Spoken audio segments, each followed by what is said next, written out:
We are pain, that's all. We are God.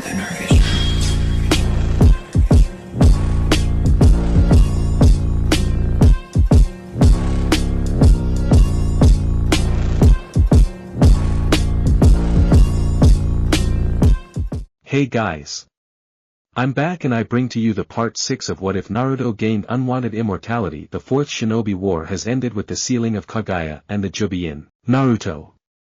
As the years pass and his unwanted immortality becomes clear, what will Naruto do when everyone he once fought for returns to dust as the world about him changes?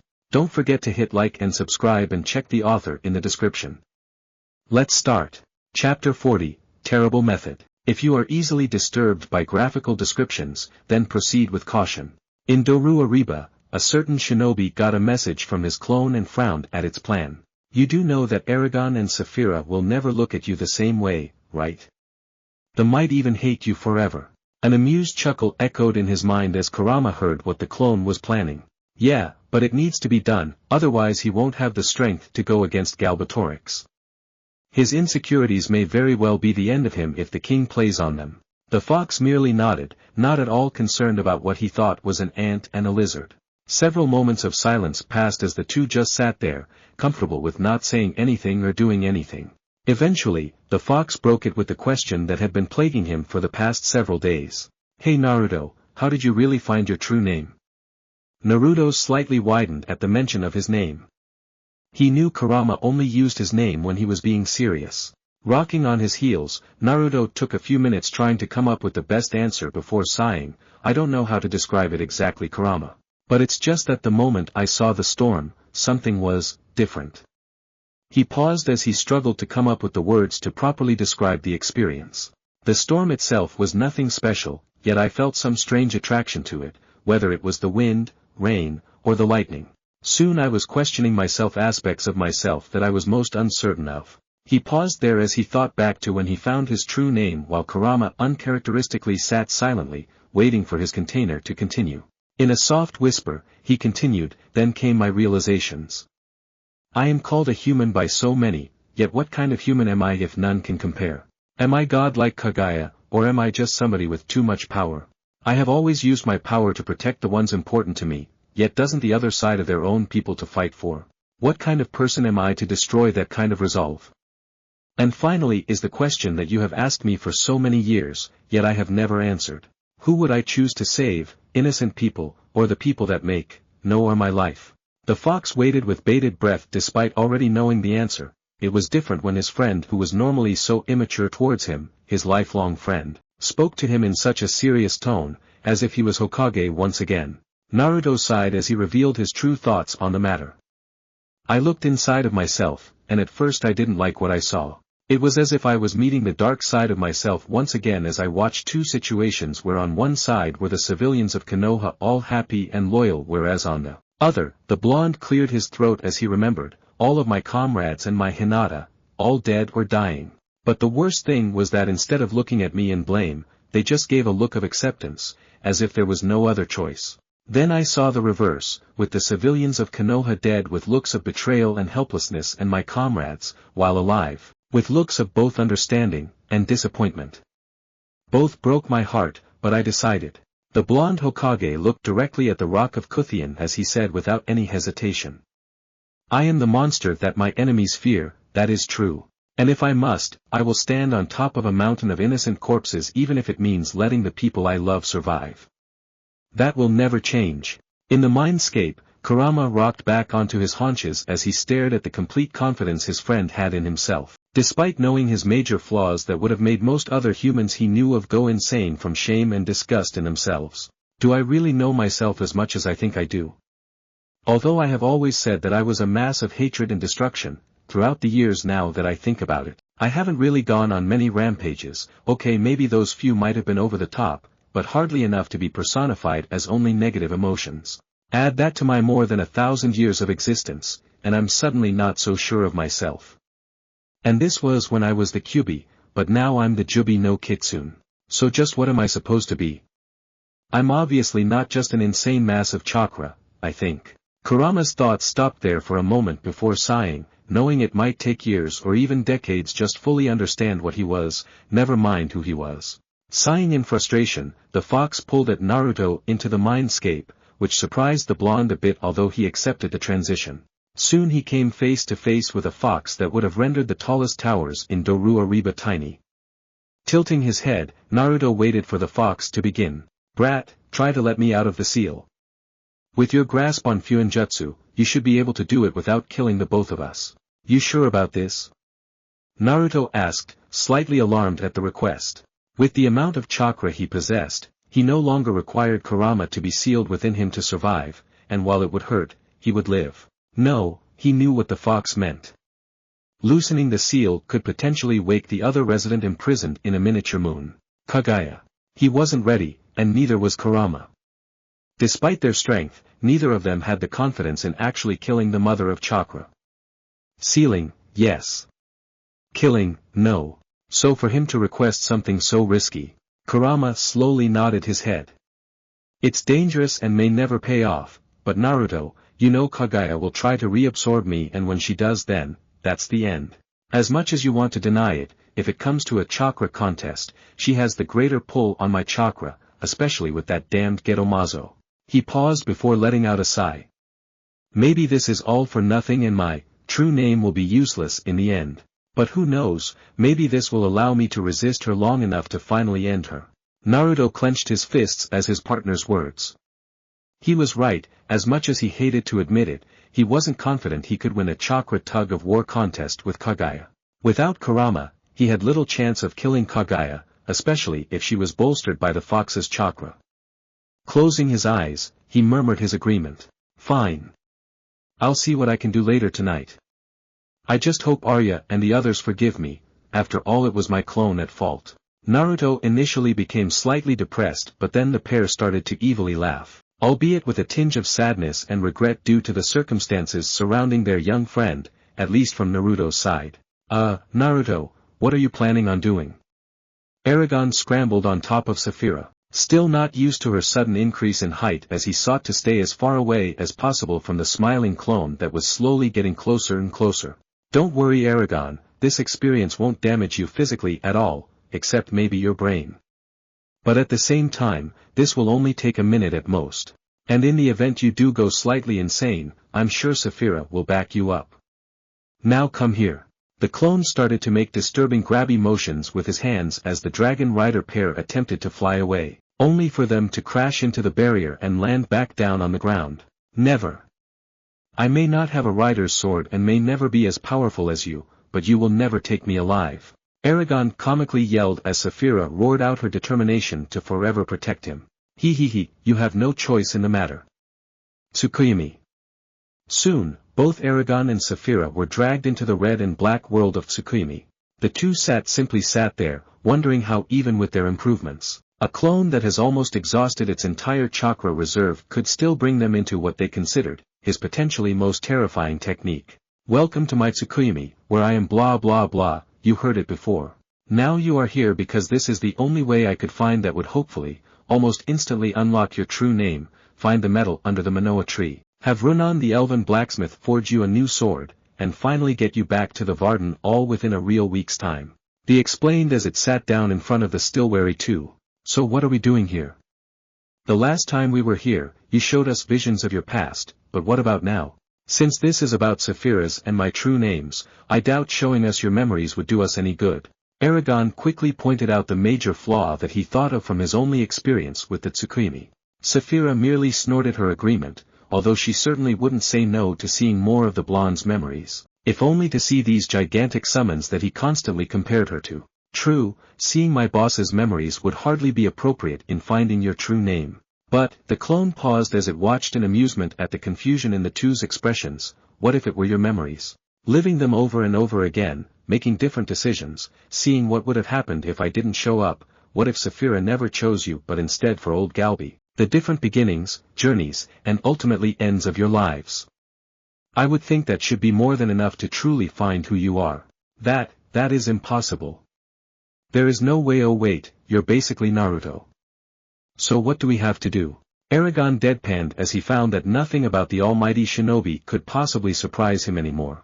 Even if he discovered that Galbatorix was suddenly turned into a good person by a foreign blonde tomorrow morning, he would only be mildly surprised at the fact that Naruto, who didn't want to completely interfere with Allegezia, would do such a thing, before just laughing it off and going off with Oromiz to remake the Dragon Rider order. You two don't have to do much, however. I will separate and then reduce the mental link you share such that you won't distract each other. Just, don't get lost in the memories, although I will bring you back the moment I feel either of you is losing it. Just try to stay stable, because every time I save you guys, I lose chakra. After this Tsukuyomi is over, I will dispel, so good luck. The clones soon disappeared from them as two doors appeared in front of the Dragon Rider pair. You ready, Saphira? Eragon asked as he reached towards his door. Always, little one, always. Saphira verbally and mentally replied as she placed her nose on her door. Then all was white as the two disappeared from the sight of the clone, who tiredly sighed. The things I do for my friends, just don't go insane. It thought for a little longer before smacking its forehead. Oh damn, forgot to mention that they won't have any control over their bodies and will only be able to observe. For the next few hours in the Tsukuyomi realm, Eragon watched as sometimes his past self never found Saphira's egg and continued to live a normal enough life. He smiled as he watched as Garo, his uncle who died the Arezak, tried to find Saphira, and him, his cousin Roran, and his surrogate father Brahm all lived along with him. However, eventually, he started to feel rather odd. That soon led to confusion. Wasn't this the type of life I always wanted? Peaceful, no fighting, always with my loved ones, just plain normal. Yet I just feel so bored. Just why? I have everything I could possibly ever want, except for Saphira, Arya, Oromi, Zelda, and Gladrelda. Eragon went down a much longer list than he thought possible of what was missing from his non-Dragon Rider life. Then realization struck him like a lightning bolt. I don't want to go back. After all of this is done, I don't want to be a farmer again. Even if it was a twist of fate to meet Saphira, I can't ever see myself as anything less than her rider. With that, Eragon felt a part of himself unlock deep within him, as if it was always waiting for Eragon to finally come to terms with himself. Soon, he started to hear yelling and screaming and was jerked out of his reverie, only to watch with eyes filled with horror as Carvajal was razed to the ground by a small army of Urgles and Kull. He watched as the same thing that happened in Yazuak once again happened. He watched as Garo died again, except this time, he was straight up beheaded by an Urgle, dyeing the walls and ground in a bright red. He watched as Roran, his brave but foolish cousin, took down a single Urgle while protecting his now pregnant fiancée Katrina, only to be gored by the horns of one of the 8-foot Kull and witness the same, but now laughing, Kull eviscerate her and rip out the still developing fetus to pin it on javelin in the ground. He watched as Brahm, the ex-Dragon Rider, put up a valiant fight as he slew Urgle after Kull, until he inevitably tired out, which another Kull took advantage of, grabbed Brahm by the throat from behind, and ripped his head before roaring out in pride in killing the person that took so many of them. He watched as the townsmen and townswomen he had lived with his entire life shrieked in pain and begged for their lives, only to receive the same answer, death by sword, axe, bare hands, and horns. He watched as his helpless past self go mad with insanity, the deaths of his friends, relatives, and neighbors, and shoot arrow after arrow into the dark sea of Urgles and Kull, only to eventually run out. Without arrows, he watched the past Eragon run at a Kull with a hunting knife, only to be easily knocked down by his target and then curb-stomped in the throat and into the ground, just another death among the hundreds that died that day. He watched as once everyone and everything was dead, the Urgles and Kull dragged all of the bodies into the center of the town, before piling them up in a large pile of corpses, with the impaled fetus of his sister-in-law crowning the macabre pyramid. His heartbeat pounded in his chest as if it was trying to hammer itself out, his vision darkened with his tears as he crumbled to his knees. He broke. Eowa, no, I'll kill you. I'll kill all of you bastards. But then he watched as a stray team come back from the forest, and what they carried truly drove him further into madness. It was a sapphire egg that he could hear cry out in hopelessness and despair. No, not her too, Saphira. Saphira. Eragon yelled out until his throat went raw from his screaming. His tears were long used up, but still he cried to the heavens as blood dripped out from the corners of his eyes to the floor as he forgot that none of this was real, that this was but an illusion to help him find his true name. Soon, he heard steady footsteps approaching him from behind. Whirling around, Eragon took out the substitute elven sword he had been using and hacked out at the sound, not all caring who it was. Eragon! Eragon, come out of it, none of this is real. The Naruto clone yelled out at his friend, his heart breaking when he saw a burning town and the corpse mountain in the center as he realized that this must be his friend's hometown. Oh Kami, I'm so sorry Eragon, but this had to be done. We can't afford for you to spend days and possibly weeks just to find your true name, otherwise far more of the Varden will die. The clone thought sadly as it dodged Eragon's mad slices. I really am the scapegoat in all of this, first are you now Eragon, thought the clone ruefully as it grabbed the sword and threw it away from Eragon's grip, except now the rider came in with a flurry of disorganized punches and kicks. Eragon, come back. Okay, that's enough, time to be physical, the clone said as it punched Eragon in the cheek, knocking the young man to the ground and straddling him to the ground to prevent any further fighting. Eragon struggled for a while but eventually stopped. As the red haze that covered his eyes slowly dispersed, he realized that he was no longer in Carvajal, but rather in the red-black Tsukimi dimension that now had a few cracks. Looking around wildly, he focused his pent-up rage and misery at the blonde that was still sitting on him. Naruto, how could you? Why did you do this to me? Did you do it for some sick form of pleasure as you watched me lose my mind? At the last question, the clone slapped Eragon's cheek hard enough that a line of blood trickled from a corner of his mouth. Enough. Do you think I wanted to show you that? Do you think I wanted you to witness as your home, your relatives, your friends, and the people you have lived with be slaughtered and destroyed? No one wants to do that. The clone roared out as Eragon looked startled at the clone's outburst, having never been yelled at by Naruto before. The clone slowly stood up to look at the white moon that hung over the two. Do you really think I enjoy watching my friend lose his mind? The clone started softly as Eragon just stared at the blonde clone. No friend ever wants to see his friend sink into despair, no teacher wants to see his student lose his mind to madness. But somebody had to do it. The clone looked away at the moon and what Eragon saw was an ocean of gentle sadness that suddenly made him look away in shame and regret from his earlier words. It might as well be the foreigner that you might never see again in the near future. I certainly don't mind being the monster that bears your hatred, it wouldn't be the first time. As long you get to live out the rest of your years in happiness and without regret, that would be more than enough.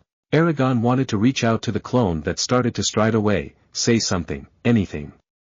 But he simply couldn't, at least not right now. Now come, Saphira is just about done with her trial and from what I've seen, it was relatively painless. The clone walked to the door that Saphira had used before it reached in, and brought out the dragon by the neck. Immediately, Saphira bolted to her rider and protectively stood in front of him, forming a wall of blue scales, claws, and teeth between Eragon and the blonde. Eragon, little one, are you all right? I could faintly feel your pain and anger from the other side, but I couldn't send anything. Saphira hurriedly asked as she felt the full force of the negativity coming from Eragon washing over her like waves.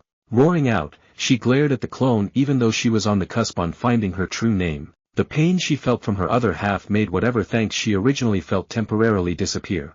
I can see that I'm not wanted, and I don't blame you. Comfort each other, but don't let this opportunity to find your true name slide. The clone prepared to disappear from their view before slightly turning around to whisper. I'm sorry. After that, the clone shined in a swirl of leaves as he left the pair alone. Chapter 41, Under the Earth. Once the clone was out of sight, Saphira turned back and curled around Eragon like she has done many times. She then covered him with her semi-translucent wings while bringing her down to nuzzle him. Oh little one, just what happened to you behind your door? I have never felt such rage and despair from you, even when Garo and Brahm died. Saphira inquired mentally. Eragon just sat against Saphira's side as he remembered the Carvajal massacre. I was back in Carvajal, except this time I did not find your egg. Instead, I lived a normal life with Uncle Garo, Roran, and all the others. Eragon paused as he softly smiled as Saphira continued to listen, wondering how such a happy setting could induce such rage from her rider. I was happy to see my uncle alive, my cousin finally getting on with his fiancée Katrina, and that there was no need to fight anyone. I was about to be an uncle, can you believe it Saphira? An uncle to the cousin that I considered my brother in all but name. Saphira could feel the joy Eragon had at the possibility of becoming an uncle and welcoming another one into the family. The days went on, and this odd feeling came over me. Why though? Eragon mused out loud. I had everything, a family, peace, and Carvajal. But then I realized something. Saphira. Eragon turned toward Saphira and looked directly into her eyes. I was bored. Saphira looked at Eragon in shock. Since the beginning of their journey, she had lost count of the number of times he had pined over his beloved Carvajal and how he wanted to go back there once everything was over. Never in 100 years did she think the words, "I was bored," would ever pass his lips, even if she held him under her paw for a year. Why? Wasn't it everything you ever wanted? You even just said that there was nothing else you could have wanted. So, just what was missing? Saphira asked confusedly as Eragon quietly chuckled. Silly, I was missing you. Despite being exposed to all sorts of danger and almost losing our lives on multiple occasions, I would never trade you for anything else. Also, after watching myself live a farmer's life with everyone, I understood that, I don't want to be a farmer. I don't want to be ordinary. I don't want to waste away in a desolate corner of Allegezia, for I am a dragon rider, not a farm boy that would put down everything for a hoe and land. Eragon's eyes shone as he reveled in finding part of the answer he had been looking for.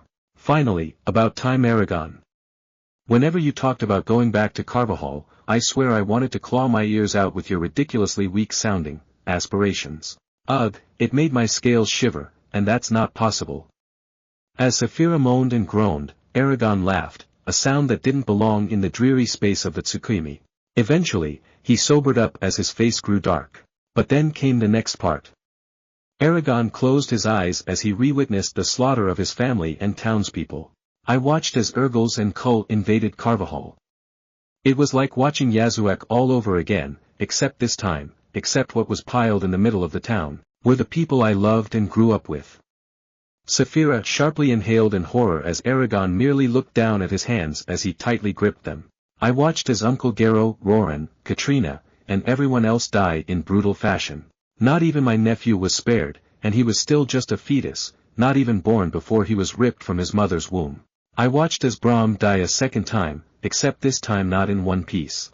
Eragon wept as he recounted what happened to Saphira, started murmur sweet nothings through the mental link they shared, doing her best to drive away the dark images that were plaguing her rider's mind. But it was what came next that shamed me.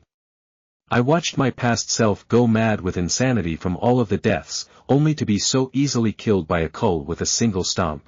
I was so weak.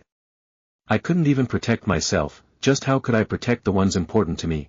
All this time, I have never felt so helpless and ashamed of myself as of that moment. And it was at that moment, I realized another part of me, that I think I already knew, but didn't want to acknowledge. I want to be strong. Strong enough to protect the ones close to me, strong enough to destroy my enemies, strong enough to overthrow Galbatorix, and finally strong enough to protect all of Allegezia.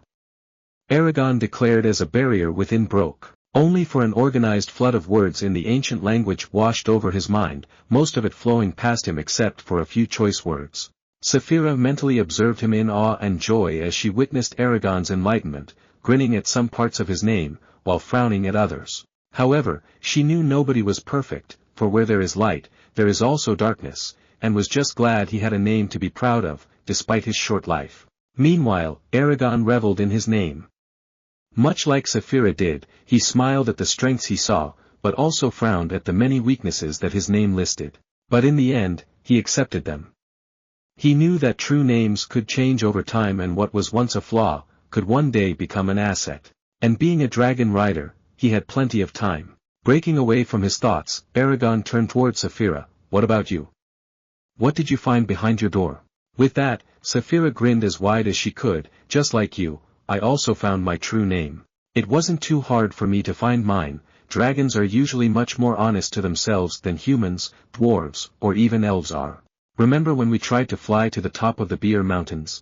Eragon nodded as slightly shivered at the memory, having almost died from the cold and lack oxygen when they tried to reach the mountaintop. Now imagine all the other times when we had trouble flying through certain situations, through the stormy plains, the Hadrak Desert, the mountains of the Beer Range. When flew through them, I felt as if I could see the wind, as if the wind was a part of me, not just some external force. Then, like the humans say it, something clicked. I felt the wind integrating into me, sweeping away all of my distractions and outside connections that prevented me from truly seeing myself.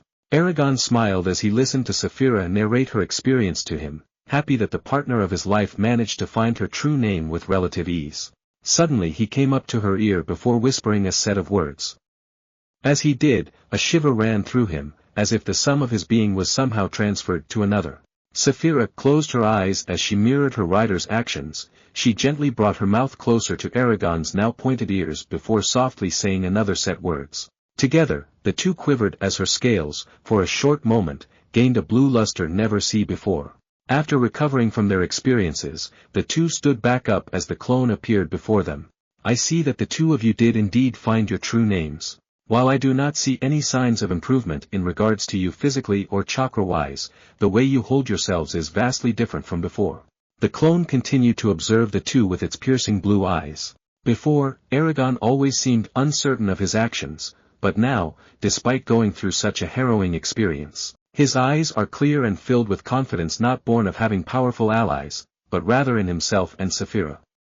Good, everything is going well. The pair watched as the clone nodded its approval before suddenly ending up in the clearing they were in before.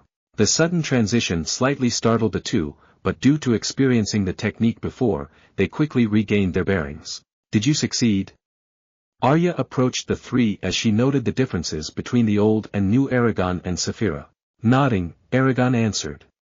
Yes, we succeeded, and while I don't want to go through that again, Eragon turned towards the clone before bowing. Thank you for helping us find our true names. It would have taken much longer to find them, if at all. Clapping its hands, the clone ended the Jikin Kikucho and as the barrier faded, grabbed Eragon's and Arya's hand before sunshining towards the Manoa tree. Saphira snorted in exasperation as she took to the air to follow the much faster trio. Less than a minute later, they arrived at the base of the Manoa tree.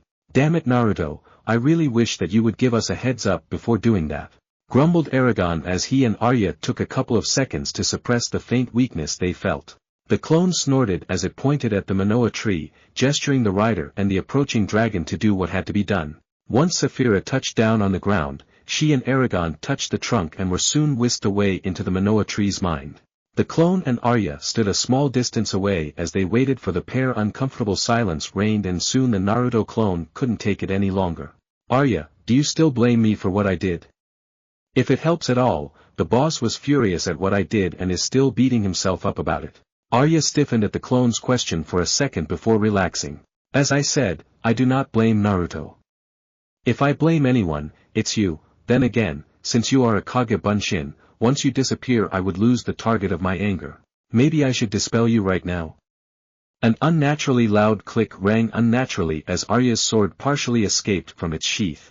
Loudly gulping at the only metallic shine present at the tree, the clone slowly backed up. Now Arya, let's be civil. Before the clone had the opportunity to see if Arya would listen to its words, the large network of roots suddenly shifted, displacing hundreds of panicked mice, rabbits, voles, and shrews from their burrows and dens, as well as the clone and Arya. With a small uncharacteristic eep, which she would later claim didn't happen under pain of death by impalement, Arya fell forward towards the clone, which promptly caught her shoulders and held her steady until the roots beneath them stopped moving. Despite knowing that it was a clone, Arya couldn't help but to blush at the sudden close contact with the blonde.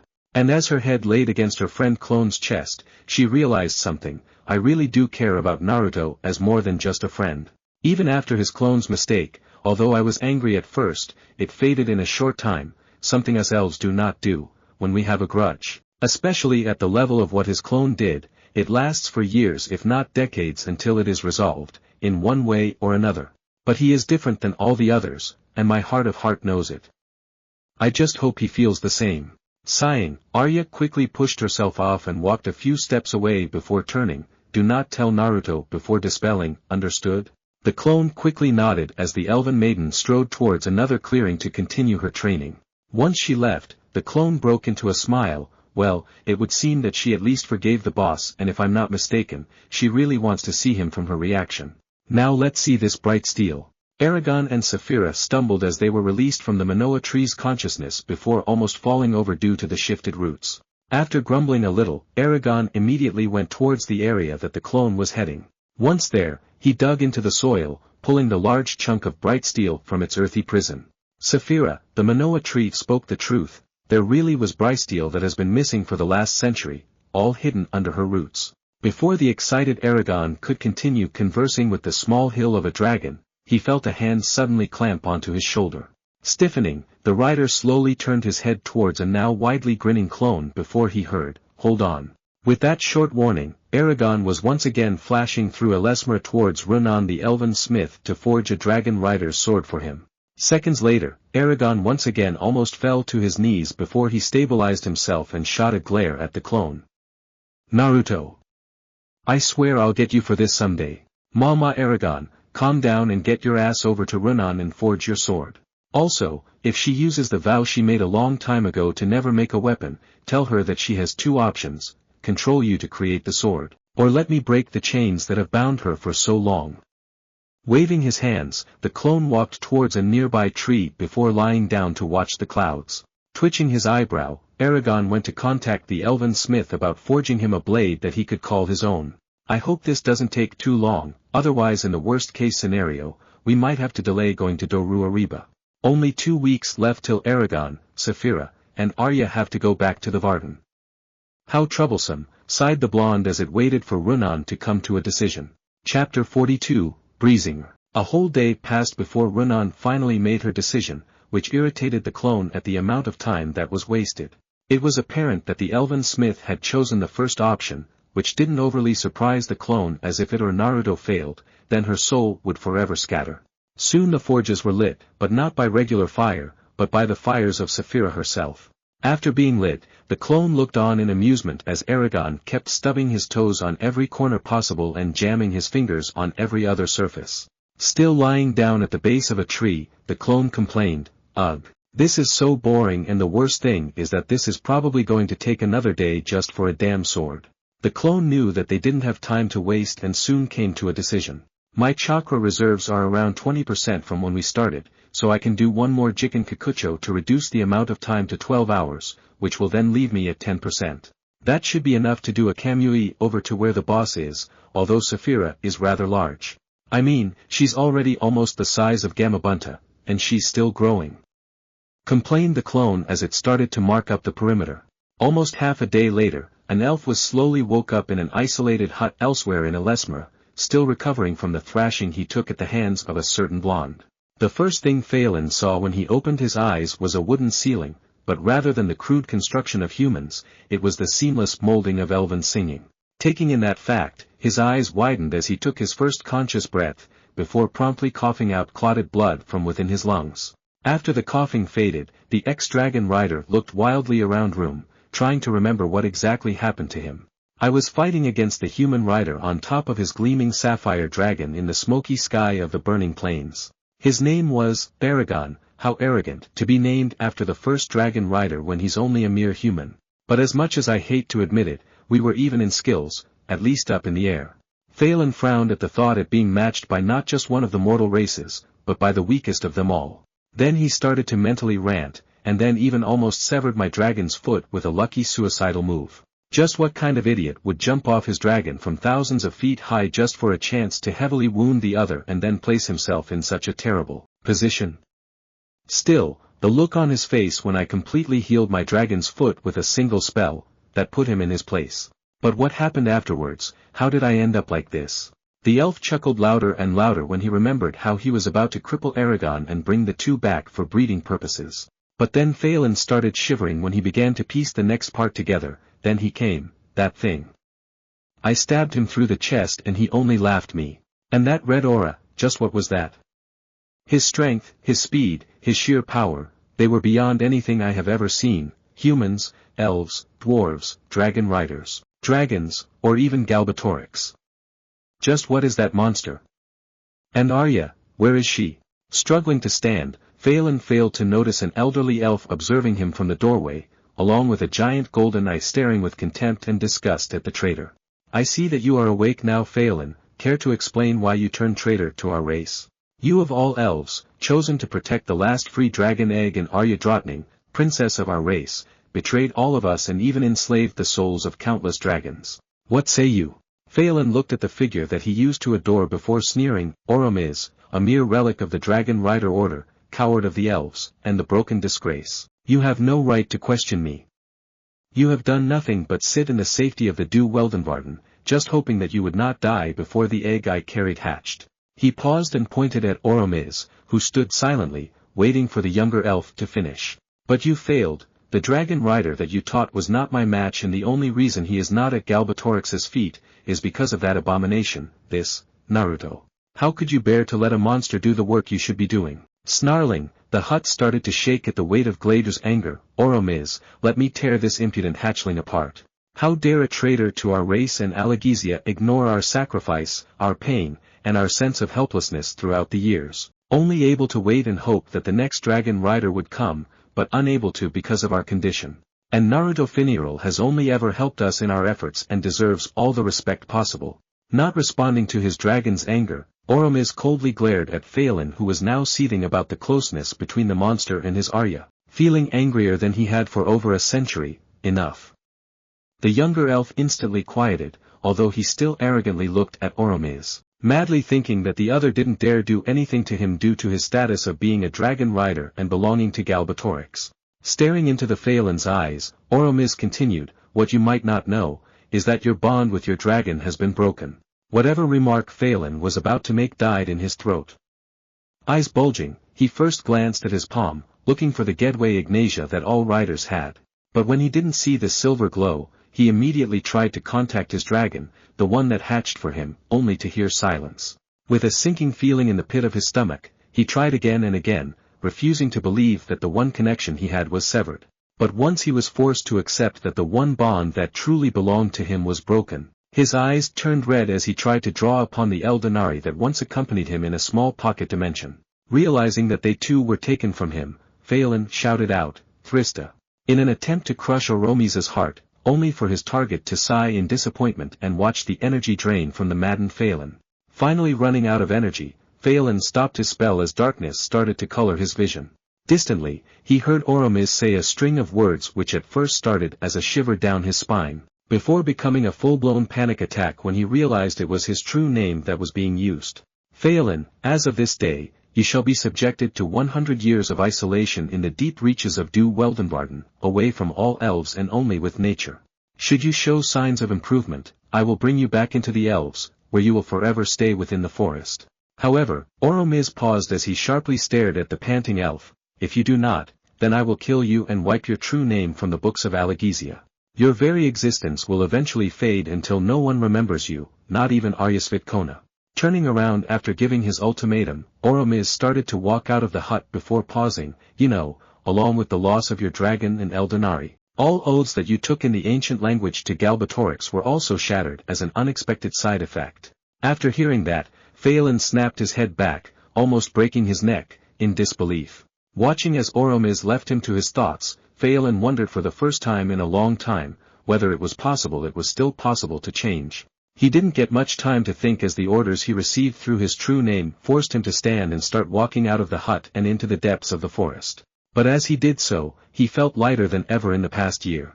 As Phelan went to start his 100-year exile, the Naruto clone was pacing impatiently, waiting for Eragon to come out with his new blade.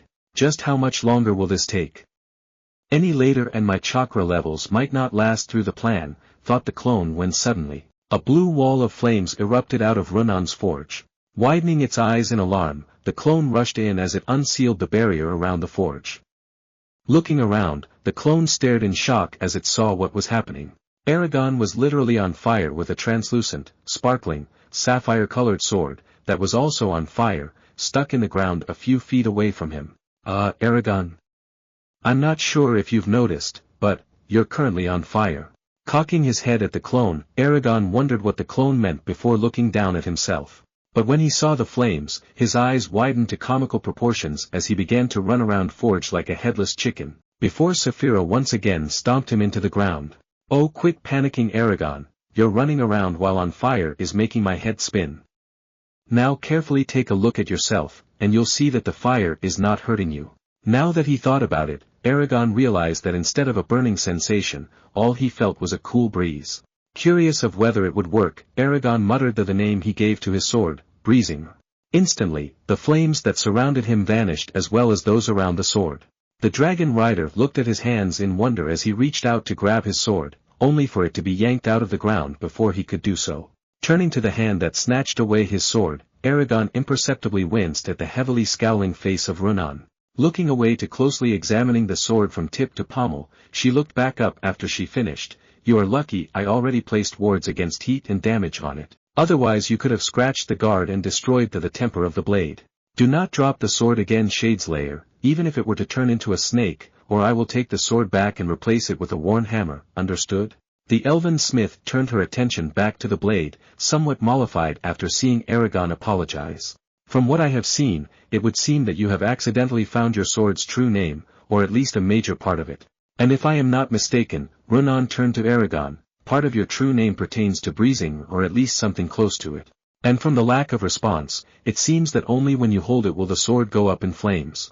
After Runan finished inspecting the sword, she handed it back to Eragon, who promptly sheathed it in the scabbard at his side. Turning to the clone, Eragon slightly gestured at himself and Saphira. "Are we ready to go?" Looking at the two, the clone slightly grinned at how the progress his two students made in a week, even if it was slowed down by its seal. Nodding, "Yeah, it's time to get over to Doru Ariba. The boss has been waiting for quite a while." Just as the clone was about to activate the Kamui, a certain elf tapped its shoulder from behind. Spinning around, the startled clone found a pair of emerald eyes framed by midnight black hair staring right at it. "You did not think that you could leave me behind, right?" Arya asked with a particular gleam in her eyes, while thinking that there was no way she was going to miss the chance at seeing Naruto, along with seeing Doru Ariba. "Oh, of course not, Arya, I was just about to go find you," stuttered the clone as it led them away from the blacksmith and towards Oromisa's hut. Once they arrived at the clearing, the clone noticed a missing chakra signature, but remained silent as it watched Oromis giving instructions on how to combat the poison that pervaded Vrongard. After seeing that the Eragon, Arya, and Saphira were finally ready, they gathered in the middle of the gathering. "Is everyone ready?" called out the clone as the others nodded. "Well then, brace yourselves, Kamui." And with that the group swirled away from Elesmera. Chapter 43, Amongst Ruins. An hour before his clone initiated the Kamui, Naruto was looking at the seal on his belly while wondering how to do what Kurama wanted. The smallest mistake could possibly drag the both of us to the Shinigami, although I don't know if that would still happen now that we're outside of the elemental nations. So rather than completely changing anything, I'll just loosen up the seal. It worked when Ero Sennin did it, although I did lose control of Kurama's chakra, but now that I have full confidence in him, it should be fine to do so. Coming to a decision, Naruto channeled chakra into his hand and laid it above the seal on his abdomen, before turning it slightly clockwise until he heard a small click ring through his mindscape. "Oi, Kurama, come out and test whether you can integrate your senses with mine." As he heard a confirming grunt from his furry friend, Naruto thought about the time when he first encountered Eragon and Saphira and how he marveled at the connection between the two. With the seal loosened, the blonde shinobi questioned whether it would be possible to somehow combine that and the summoning contracts back in the elemental nations. "It's worth thinking about, and I'm sure that Furball would prefer being out in the open rather than just feeling what I'm feeling," Naruto mused aloud as he started to ink out a prototype seal that could do the trick. "Hey brat, what are you doing now?"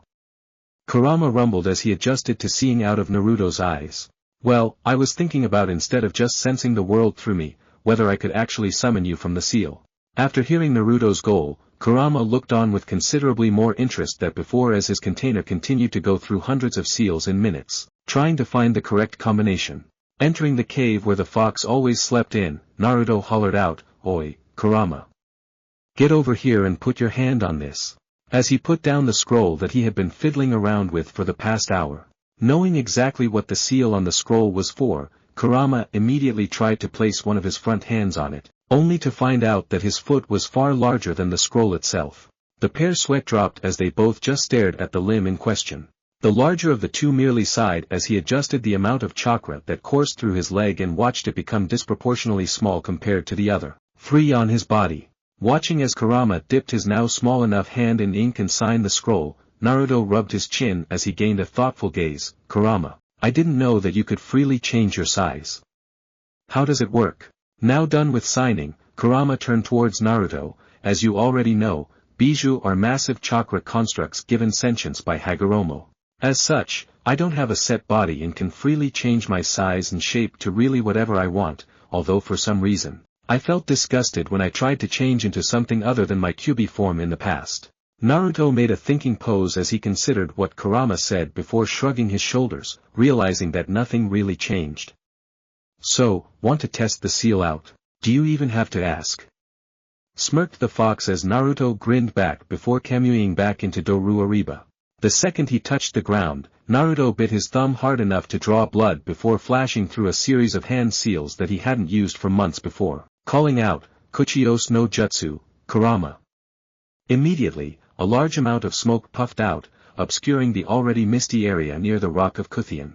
As the smoke from the summoning dissipated, Naruto watched as a shadowy figure slowly appeared that seemed really tiny. His eyes grew to comical proportions as the smoke faded and a 10-tailed chibi fox with red-orange fur, black fur around its eyes to its ears and red irises.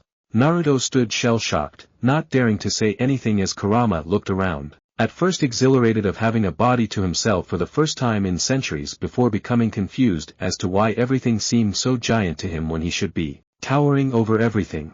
Turning his head, Kurama started to demand, "Hey brat, just why is everything so big? There is no way that those flying worms and humans," before he saw Naruto towering over him with a terrified expression that the blonde never had even when he poked fun at his rabbit ears. Backing up at the rapidly devolving expression on the chibi's face, Naruto tried to avert the incoming crisis. You know, my clone will soon be arriving with the others in a few minutes, so I really should be preparing for their Ari dash," but got bowled over by the deceptively strong fox. At that moment, the clone back in Elesmera notified him that they were on the way via Kamui, which distracted Naruto for less than a second before Kurama promptly gained his attention back. "What have you done to me? Why am I chibi fox, you dumbass, fool, idiot, piece of," roared out Kurama as he slapped his clawed hands at Naruto, scratching his face until there wasn't much room for more marks. It was to this scene that the clone and Naruto's companions swirled into existence by the clone's Kamui. Waving its hand in greeting, the clone started towards Naruto until it realized that something was attacking his original, and that something looked oddly familiar. "Now where did I see that before?" thought the clone before it widened its eyes and it counted 10 tails currently stiff and upright behind the now identified fox. "Wait a second, is that Kurama? No way, I must be seeing things. This fox, while it does have 10 tails, is far too small and cute looking to be Kurama. Although it is scaring me at how the boss is getting his ass handed to him." Meanwhile, the rest of the group, after they recovered from the Kamui, just stared with wide eyes and slightly gaping mouths in shocked silence as they watched the most powerful being they have ever known getting his face constantly scratched by a fox barely a foot tall. Naruto? Are you alright over there, or do you need us to get that fox off of you?" called out Eragon as Saphira and Arya blinked owlishly at the still struggling blonde, unable to believe what was happening before their eyes. Twitching their ears, Kurama and Naruto froze as they slowly turned around to finally notice that though they were no longer alone. Swatting away the still raised claws and pulling the chibi fox off of his face, the god of shinobi, as gracefully as he could, got to his feet and fully showed off the faint red scratches that were only now beginning to heal. Silence reigned near the rock and the only thing that made a sound was the wind in the background as Naruto desperately tried to keep his dignity by impassively staring back at the dumbfounded group. Soon somebody couldn't hold it in any longer. A small laugh broke through the once tense silence as Arya slightly doubled over, her shoulders slightly shaking as she fully took in the ridiculous sight of her almighty friend who could be mistaken for a god, trying to hide his embarrassment at being scratched by a fox that was barely taller than his knees.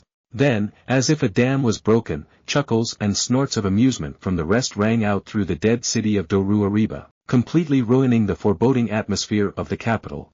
As the laughter died out, Arya rubbed the lingering tears away from her slightly slanted eyes before asking the questions that everyone else but Naruto wanted answered. "Naruto, just what is that fox that managed to injure you, and is that the Rock of Kuthian behind you?"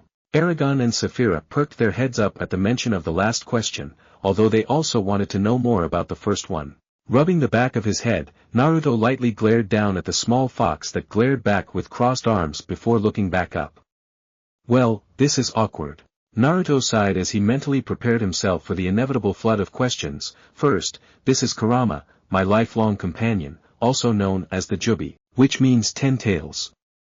And second, yes, the rock behind me is indeed the rock of Kuthian, so Eragon, go do your thing. The Jinchuriki waved at the dragon rider pair to approach the rock but was instead bombarded with questions regarding exactly who and what the fox was and whether they could hold him. At the mention of the last question, Kurama grew wide-eyed and immediately jumped onto Naruto's head while tightly wrapping all 10 of his tails around the blonde's neck, securely fastening himself to prevent himself from being lifted by anybody. Growing blue in the face, Naruto begged the others to stop asking about the fox before tapping on the tail, strangling him and coughing out, I give. Now let me go before I pass out. Snorting, the fox eased the pressure of his tails as Naruto attempted to give a dirty look at his attacker, but failed to do since not even he could see the top of his head without the Byakugan. Now, if you guys are done laughing and making fun of me, I say we leave Eragon and Saphira to do whatever they need to do with that damn rock as the rest of us, Naruto said as he gave a glare at his clone who started to heavily sweat and then a soft look at Arya, settle some issues. Eragon and Saphira nodded seriously while the clone paled considerably and Arya gently smiled at finally being alone with the actual Naruto. With a quick grab, Naruto flickered away with the clone and Arya in tow as Eragon and Saphira turned to speak out their true names to a rock, not noticing that Naruto didn't answer exactly who or what Kurama was. XXX, Saphira went first. Clawing the soft ground and arching her neck to the sky, she declared her true name both mentally and verbally with pride. As she did, her scales seemed to gleam and shimmer in the dim light, despite the ever-present mist blocking the sun's rays. However, nothing happened. Taking a deep breath, closing his eyes, and mentally praying to all of the gods of both men and dwarves out there that this wasn't some kind of trap and that today might be his last day of freedom, Eragon blinked open his eyes, took a deep breath, and spoke out his true name with only his mind, unlike Saphira. Just as the last word of his true name formed in his mind, a thin dark line appeared at the base of the rock when it suddenly expanded 50 feet upward and then to the sides, creating an outline of 2 broad doors. Golden lines in the ancient language started to flow row after row across the entire surface. A closer look revealed them to be wards against both physical and magical detection. Once the golden inscriptions and outline were complete, the doors swung open from hidden hinges, crushing the dead leaves and twigs in front of the rock. Once the doors were fully opened, all the duo could see were descending stone stairs that led into an inky darkness with no signs of ending. Loudly gulping, Eragon turned towards his life partner, well Saphira, you ready for our possibly last day of independence? Snorting, Saphira merely poked Eragon in the back, making him almost tumble down who knows how many stairs. Even if this is our last day of freedom, which I highly doubt, we are in this together, the Sapphire Dragon answered before chuckling, besides, even if we're caught with Naruto and Arya near us, there is no way they would allow anything permanent to happen to us. Now stop delaying and get going. Shaking his head, Eragon shot an amused smile before taking his first steps into the depths of the earth. Here goes nothing. XXX. Meanwhile, as the dragon rider pair started their journey beneath the rock of Kuthian, Naruto stopped and placed his clone and Arya down on the ground near the remains of the giant dragon skeleton, whose ribs alone were at least 80 feet long and 15 feet at their thickest, he had found earlier. Placing the 2 on the ground, Naruto stepped slightly away from Arya while shooting his clone a frown before facing her. Several moments of awkward silence passed as the 2 just looked each other, waiting for the other to start. Finally, Naruto slightly bowed as his blonde bangs shielded his eyes. Arya, what my clone did to you is unforgivable, and as its creator, Naruto threw another glare at the clone who had the decency to look at the ground, it is my fault. Your trust in me is something I value above all else, and I betrayed it. Even though I know you say that you forgive me and only blame the clone, I have a feeling it's not that simple. When he saw her starting to protest, he raised a hand to cut her off. Even if you really did completely forgive me, I don't deserve it. So tell me Arya, what can I do to make this right? Arya gazed at her friend, struck slightly speechless by his apology as she thought about what he just said. Why does Naruto have to be so stubborn about this? She mentally sighed as she tried to come up with an answer. If I did not know him better, I would say he did not trust me, but I know that's not true. It's just his noble streak coming up, exasperatedly thought Arya as she rolled her eyes, but what can I do to reverse his thinking? Oh, there was that way he told me before when he was back in the elemental nations. Looking into his cerulean orbs, Arya withdrew her gaze as she silently strode away from their owner, who looked on curiously. After stopping around a couple of the deceased dragon's ribs away, She slowly turned while unsheathing her elven sword on the left side of her hip and applying wards to blunt her blade. Once she fully turned around to face Naruto with her blade now unsheathed on her right, she lifted her left hand before twitching her index finger at him in a "come hither" motion. "Draw your blade, Naruto War, and come at me," Arya shouted over, around 40 feet away from her target. Eyes now wide, Naruto stared at Arya as if she grew another head before grinning in understanding.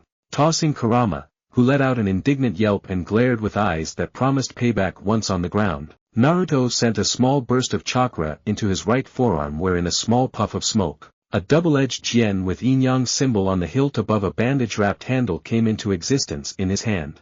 Muttering, Naruto copied Arya's actions as he too blunted the razor edge.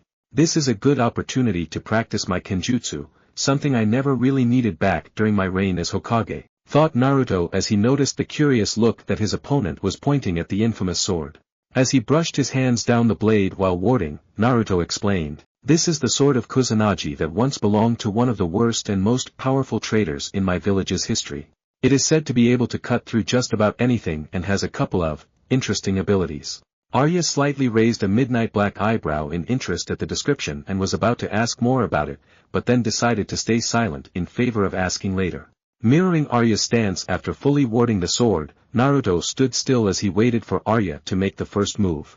Staring at each other, they both waited for the other to start, knowing that whoever made the first move would be open to counters. While Arya almost always took the first move in her past spars with Eragon, that was only because she knew that she was still the superior fighter.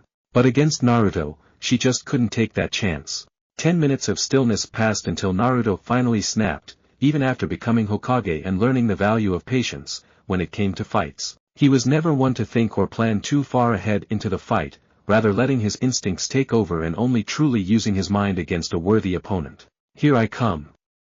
Naruto shouted as he blasted forward with a chakra-enhanced leap, almost instantly clearing the 40-feet gap as he slashed down with Orochimaru's old sword in an attempt to bisect Arya, only for the blow to be swiftly dodged as she countered with a stab to his side.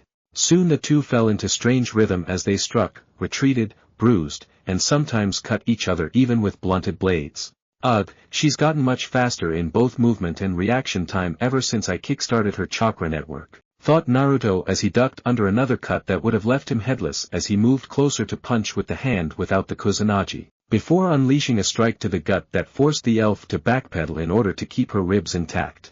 Circling each other with the new distance between them, Arya initiated the first strike this time as she came in with a flurry of slashes and stabs that looked like several swords coming at once as they targeted vital organs and limbs. As the blonde dodged and blocked each of the potentially fatal strikes, he realized that with his constant retreat, the giant, pale white rib bone of the deceased dragon was fast approaching. Quickly coming up with a plan, Naruto placed a foot onto the side of the rib as he continued to slowly retreat backwards, slowly walking higher and higher up the dead dragon until Arya simply couldn't reach him. Grinning down at the slightly panting Arya, Naruto imitated her gesture that started the duel as the elf merely rolled her eyes before breaking into a small smile of her own as she took her own step up the rib. The blonde waited as Arya did a few test swings with her sword, having never done combat on a vertical surface. After a few seconds, Arya dashed up the dragon bone as she re-engaged the dance of swords, sweat and sparks as they continued to climb up the length protruding rib step by step. Eventually coming to the top of the rib, the god of shinobi hopped in place as Arya swiped at his feet with enough force that even when blunted, would have done enough damage to regular elves to cripple them for the rest of their eternal lives. As such, Naruto quickly realized that staying on top of rib was extremely disadvantageous to him in that even with the relatively long sword of Kusanagi, it was difficult to reach, let alone land a solid blow on the elusive elf maiden. Leaping backwards onto another rib, Naruto slightly panted as he quickly regained his breath even as Arya jumped on top of her own bone pillar as she glistened with sweat, and trembled from the unexpected amount of energy, both physical and chakra-wise, to fight parallel to the ground rather than simply on it. As he watched Arya slowly regain her own breath, Naruto shouted out, Arya. Remember when I said that this sword," he pointed at it with his left finger, "has a few interesting abilities?" In response, Arya only nodded, taking every opportunity to regain any amount of stamina. "Well, get ready, because here's one of them," Naruto warned as he for the first time in the fight held the sword in both hands, with the right hand further up the hilt than his left, and cocked his arms back while slightly bending his knees and pointing the tip directly at Arya's eyes. Narrowing her eyes, Arya tensed as she felt intense danger coming from the tip of her friend's sword, even though there was no way the blonde could reach her from here. The only way he could possibly harm me is if he threw his sword at me, and there is no way he is that foolish, so just what is he doing with that stance? Although he didn't need to say anything, Naruto felt he still needed to warn Arya ahead of time, even if by a second. Extend, Kusanagi. From Arya's point of view, nothing happened. With the sword of Kusanagi tip at her eye level, she detected no visual change. Then in the next fraction of a second, her eyes widened as she noticed something dark only a few inches away from her emerald orbs. Barely tilting her head to the side, Arya watched in both fascination and slight horror as the sword continued to extend while generating a bloody gash near her eye from the wind pressure from the deadly weapon. Warily, Arya went to touch the blade, only to notice that it was still extending underneath her fingers. Swiftly looking back, her eyes widened to the size of saucers as she watched the sword continue on, destroying any bony remains in its path. I'm sure that the bones were originally fragile. After all, he's been dead for over a century. Arya thought as she watched the blade plow through the last of the bones. It should stop when it gets to the end of this skeleton. Then it started to pierce through all of the houses and towers of Doru Ariba and eventually halfway through the mountains that surrounded the city. Turning her head, inch by inch, back to Naruto, who was now sweating profusely at the sheer weight of the elongated blade. That wasn't supposed to happen. I never tried extending Kusanagi after finding my true name. Who knew that my far more potent chakra would have such an effect? Thought Naruto as his arms trembled and knees started to buckle under his 40x resistance seals and supporting the weight of his sword with only his hands and arms. Immediately, he started the process of retracting the blade, only for Arya to jump on it and bound towards him with her sword held up high. Realizing that even with the speed that Kusanagi was withdrawing, he wouldn't make it in time to dodge or parry Arya's overhead slash as she leapt at him, closing the distance even faster than if she only ran at him. Coming to a decision and not liking it, the blonde resealed the sword, surprising Arya as she noticed that the man in front of her was unarmed without any visible methods of defending or retaliating. And because of that, she hesitated for a split second. That was a mistake. In a golden blur, Naruto twisted to the side as he stepped off of the rib and shot a fist upward into the curved crossguard of Arya's sword, effectively ripping it away from her hand as it went flying into the distance, only for it to stab into the ground in next to the dragon's head. Smiling at the shocked expression of Arya, he proceeded to exchange punches and kicks as he maneuvered around the trapped and stationary elf. This cannot go on. Arya desperately thought as she winced in pain as the fourth or fifth punch broke through her defenses to her ribs. That is going to leave a bruise tomorrow. When it comes to using swords, I can hold him off if not push him back, but Arya quickly dodged an axe kick that cracked the bone she was standing on. When it comes to pure hand-to-hand combat, or taijutsu, I'm utterly outclassed. She sighed before being clipped in the chin by another kick that this came from below. His sheer unpredictable fighting style that incorporates both fluidity and sheer power at unthinkable angles makes it nigh impossible to track or anticipate his next move. With one set of eyes, but what about two or more? Arya's eyes twinkled as she came up with what was either a brilliant or suicidal plan that could potentially break out of her dilemma. I know that Naruto will not use ninjutsu or spells against me, as long as I don't go overboard, because he loves the thrill and challenge of the fight. Seeing the sudden shine in the relatively beaten-up elf, Naruto slightly slowed down his barrage as he wondered what she was planning. Just what are you planning, Arya? Your primary weapon is gone, your chakra reserves are probably not even at half, and you have limited knowledge of using chakra other than climbing on walls and water. Should fix that next time I train you. Naruto smiled with pride as he recalled the fight up till now. Well, here goes nothing. Arya muttered as she was able to push Naruto far away enough to perform a very familiar cross-seal while shouting, Kage Bunshin no Jutsu. Two Arya clones immediately popped in a cloud of smoke, shocking a now wide-eyed Naruto, who was then grabbed by the collar by said clones and thrown towards the ground. Turning his head towards the fast-approaching ground and not liking what he was seeing, Naruto threw out a hand towards the bone pillar while channeling chakra through it, skidding for a foot or two before his feet made contact before raising his head towards his opponent. So you're able to create Kage Bunshin's, Arya? Impressive! Yelled out Naruto as Arya beamed with pride at her accomplishment. Just because you said something nice, do not expect me to go easy on you, Naruto. Arya cheekily warned back as they both laughed in excitement and joy at the battle that they could feel was coming to an end. Gesturing towards her, Naruto smirked, "Well, come on then." Taking advantage of both her position and numbers, Arya came in as a whirlwind of clenched fists, elbows, and feet as she used the last of her remaining chakra and stamina to try and beat Naruto into submission. Finally, with a punch to his solar plexus, Arya managed to land a significant blow, shooting the surprised blonde towards the ground and cracking it where he landed. Groaning, Naruto panted as he started to lift himself out, his bones still a little rattled from the unexpectedly hard hit. If he had looked up, he would have seen three Aryas staring at him with uncharacteristic grins on their faces as they started sprinting down the rib. However, Arya underestimated the amount of the chakra she had been using with her far from perfect chakra control during the entire fight, from reinforcing her body, climbing up and fighting on 80 feet long ribs, and summoning not one but two Kaguya Bunshins. But what finished off the rest of her reserves was that very punch, a bastardization of Tsunade's technique that was filled with chakra, that managed to solidly dislodge Naruto, a feat that not many could claim after he passed his Hokage title. With her chakra reserves exhausted, Arya tumbled off of the skeleton and watched with horrified eyes as her clones dispelled themselves to try to increase her chakra levels, by even a little as she plummeted towards the ground that would kill her even on her best day. Is this it? Is this how I die? Neither in battle nor in bed, but from falling while sparring with the one I trust the most. Tears ran down her eyes and wind howled in her ears as she grew closer and closer to the ground with her helpless body. There's still so much I want to say. Seconds before she hit the ground, she closed her eyes as she whispered, "Sorry Naruto War, know that I never blamed you." Just as Arya was about to impact the ground, Naruto finally lifted himself out of the small crater he was partially buried in. Confused at why he wasn't being attacked, Naruto looked to where Arya last was, only to see her almost at the end of her lethal fall. No. Hiration. And in a flash of yellow Naruto disappeared and reappeared a half-second under Arya before they cracked ground with her momentum in a cloud of dust and dirt. As the dust cleared, groans and coughs could be heard. Am I dead? Was Arya's first thought as the only thing she could see was a blurred vision of dust, dirt, and mist.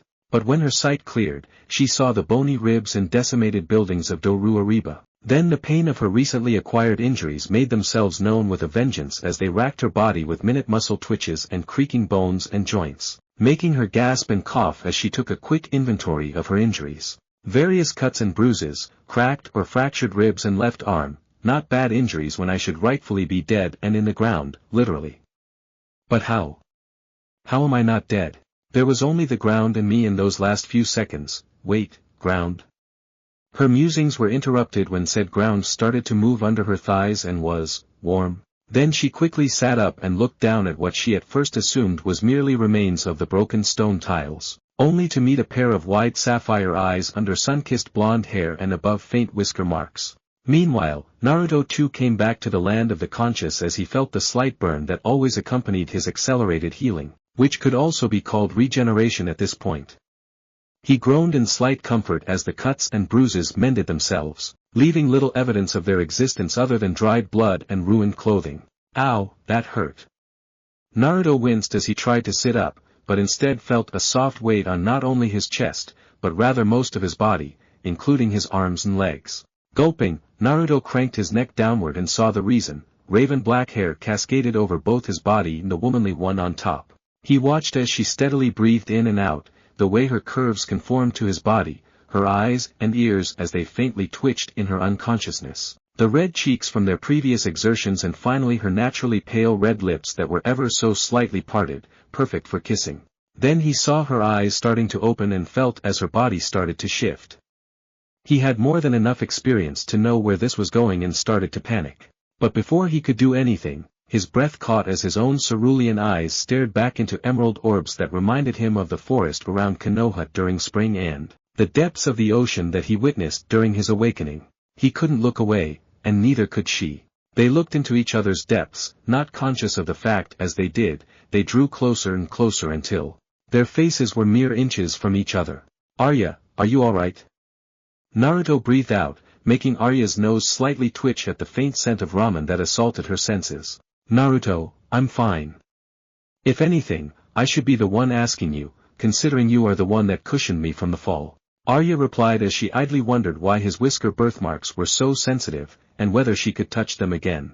Shifting his eyes to the side, Naruto closed them before looking back into hers. I'm sorry, Arya. I'm sorry that my clone violated your very identity. Even this fight, you were closer to death than when Durza captured and tortured you. He sadly smiled up into Arya's fair face, which now sported a small frown. It just seems to me, you've been in more danger than if I wasn't here, and I can't help but think. He sighed as he dredged up his darkest thoughts even as Arya drew in even closer, whether your life would be better without me in it. At this point, Arya was beyond upset. She was angry. Angry that her teacher in the shinobi arts would think that extra danger would break her. Angry that her friend so casually dismissed her opinion. Angry that the one closest to her, that knew her secrets that she never told anyone, would so easily think that it would be better to have never met.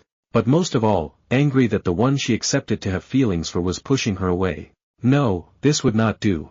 And with an impulse she never thought she had within her, she snaked her hands into the straps of his shinobi flak jacket, pulled him up, and kissed him. Chapter 44, Love. Time stopped. The ever-present wind, formed by the surrounding sea and drifting through the abandoned capital, was seemingly absent at that very moment. At least that's what Naruto felt at that instant.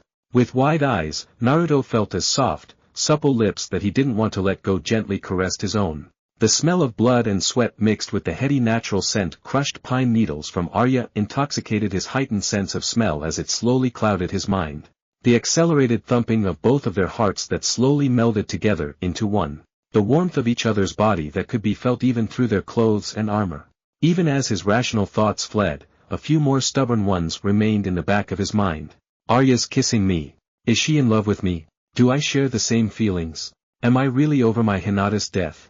That last question stiffened him ever so slightly, but to Arya, who was currently kissing him and lying on top of his body, he might as well have punched her in the gut again. Pulling away to a sitting position, Arya looked down at Naruto with a multitude of emotions. Among those that he could see were wariness, confusion, hope, but most of all, fear. Not fear of him or his abilities, but rather fear of being rejected by the first person she ever confessed to in her century-long life. Staring at each other for several seconds, Arya broke the silence as she started to look away. I'm sorry, Naruto, for suddenly kissing you, she whispered as her black tresses cascaded in front of her face, partially hiding it from view. I know you mean well, but when you went on that it might have been better if we never met. Arya looked back at Naruto with a glowing glare that scattered whatever he was about to say to the wind. I just snapped. Narrowing her eyes, Arya grabbed Naruto's collar as she hoisted him up to her level, their faces only a foot away. Whatever emotions Naruto saw before was replaced with one of righteous feminine rage, one of his only weaknesses. With a voice that made him tremble, Arya whispered, Naruto, you may be hundreds if not thousands of times more powerful than I am. You may have been a leader of a shinobi village that could have conquered Alagizia within a week. You may be a god for all I know with your ability to resurrect the dead. Bringing his face closer until their noses almost touched, Arya breathed out with a hint of steel, but you are you, and I am me, so you do not get to decide what is best for me, Naruto. I have lived even longer than you have, and unlike most of the elves who have never stepped outside of Weldenvarden, I have traveled over much of Alagizia, met and fought against all of its races, survived torture at the hand of one of the evilest beings to walk the land, and fought against armies. I know what is good for me, and I do not need anyone, not even you, to determine what is best for me in these kinds of matters.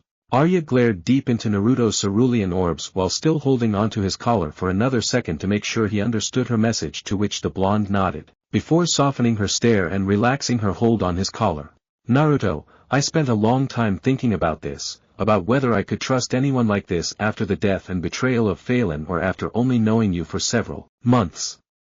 But after you went on your journey to Doruariba, I realized how empty I felt without your presence, even with your clone, and that's when I truly noticed. Arya softly said in her naturally lilting tone as she gently placed her fair hands on either side of Naruto's face with her thumbs tenderly brushing against his whisker birthmarks, smiling as he shuddered in pleasure. I love you, Naruto Namike Uzumaki. Your occasional moments of idiocy and silliness, humble nature, absolute loyalty to your friends, mercilessness to your enemies, I love them all. While I may not know all or even most of your past, if you are a reflection of your past, Then even if you have killed hundreds of thousands, there is nothing I have to worry because, Arya said as she moved even closer until their foreheads were touching. You are one of the kindest people I know, from what I have seen on and off the battlefield. And if there is something I have learned over my years of existence, it is that such kindness can only be obtained by being such from the very beginning. Unused to this sudden outburst from his normally stoic friend, especially when it concerned her love for him, Naruto turned unusually red as Arya's eyes twinkled with laughter in how embarrassed she made the godlike being. When Naruto was about to open his mouth, she stopped him by placing a finger on his lips. And if all of this is not enough to get through your thick skull, I'll say it again. I love you. Arya softly declared as she nervously waited for the blonde's response. Several seconds passed as Naruto looked deep into Arya's eyes, trying to find any hint of hesitation or doubt, but found none. Slowly raising his own hand, Naruto gently stroked the smooth skin of her cheek, marveling at its softness even as Arya shivered in pleasure at his touch. Several moments passed as the two stayed quiet, just looking at each other even as the sky slowly started to darken. Finally, with a mental sigh, his lips quirked up into a small, but genuine smile as he looked directly into Arya's shimmering green eyes. I love you too, Arya Drottningu, and I think I have ever since the Agiti Blodrin during our first real talk in my cabin. And, I think I am finally ready to move on from my past for you, Aryaheim. The smile that Arya let out was like the moon during the darkest of nights. It pierced through the natural gloom of Doruariba and seemed to illuminate the area around them as Naruto unconsciously switched to the Rinne Sharingan in order to perfectly remember this moment for all time. And if Arya was startled at the change, she gave no visible sign of it, making her seem all the more beautiful to him. He loves me, he actually said he loves me. Is what Arya thought over and over again as she let out another smile that contained all of her repressed emotions for the sometimes dumb blonde that barged into her life and somehow brought out her deepest insecurities that no one else was able to, not that anyone even noticed or even tried. Despite being over a century old and far from naive regarding relationships and love, she never expected to be in one so early in her life, never mind with a human. Not that he can really be called a human, considering his power and immortality. Arya's inner self snarked back before her thoughts were interrupted as she noticed Naruto's lips coming closer. All other thoughts fled from her mind as she blushed before closing her eyes and leaning in to meet him. Just as they were about to kiss again, the moment was ruined when a light flashed along with a click sound. Snapping their heads towards the disturbance, they stared, dumbfounded as Naruto turned bright red while Arya merely looked curiously at the odd sight of a certain fox holding a camera, not that she knew what a camera was. Ho ho ho, this is great material, the old pervert would have been so proud of you. Kurama cried out as he used his human-like front paws to rapidly take pictures of the new couple. Maybe I should continue his legacy, I can just see it. Ika interspecies. The fox would have continued if a kunai didn't suddenly slam into his forehead from a now extremely red blonde that was furiously holding another kunai that popped into existence from one of the many seals on his body. Damn furball. Did you really have to take a picture of this? And what was that about continuing that pervert's work? You're a fox and you want to write about human porn, you know what, I don't want to know. Naruto muttered in his native tongue as he started to stand, before realizing the rather compromising position that he and Arya were in. Over the course of the confession, the two had shifted until Arya was essentially straddling his lap with her legs unconsciously crossed over the small of his back, locking them in place with no room to wiggle out. Think Naruto, how do I make sure that Arya doesn't take my head off with that sword she loves to use? Wait, she doesn't have her sword right now, so maybe I'm safe. Naruto worriedly thought as he remembered just how conservative she and the rest of her race could be before showing a rather beatific smile. Oh, but I can't deny that I want to stay like this for a while longer. It's been nearly 40 years since Hinata-chan passed away, and I haven't been with anyone since then. And the fact that it's an absolute beauty, right on top of my lap, who moreover loves me and her doesn't make this any easier. Naruto mentally groaned as he suppressed his more lewd thoughts before patting Arya's shoulder. Aryaheim, as much as I would love to stay here in this position for the rest of the night, we do have work to be done still and should probably go to where Eragon is. Already tilting her head at the unknown language from both Naruto and the fox, Arya looked down to where Naruto's gaze was, only to finally realize what Naruto knew, that she was straddling Naruto. A position that she would normally either take the head off of the person under her, or mentally erase that person's memory, which now that she thought about it weren't very different. Blushing a crimson that would have done an Uzumaki proud, Arya was about to stand before she spotted a small twitch of amusement at the edge of Naruto's lips. Why this little fox, you find me blushing and being embarrassed funny? Humph, although I'll probably regret this, it is time to show you I mean business. Arya thought with an arched eyebrow, before doing her best at a sultry smile as she slowly tightened her legs around Naruto's waist and steadily grinded herself further into her now confirmed lover's lap even as she watched the blood in his body rush up into his neck. Oh, what position would that be? Purred Arya as her lush green eyes hypnotically looked into Naruto's startled ones. But instead of the bothered expression she was expecting, Naruto instead smirked as he realized what Arya was playing at. Pulling her closer until their chests were pressed tightly together, Naruto could feel her heart hammering against his own as he chuckled into one of her pointed ears. His smirk widened when he felt her shudder when the warm breath from his laughter brushed against her now discovered sensitive ears.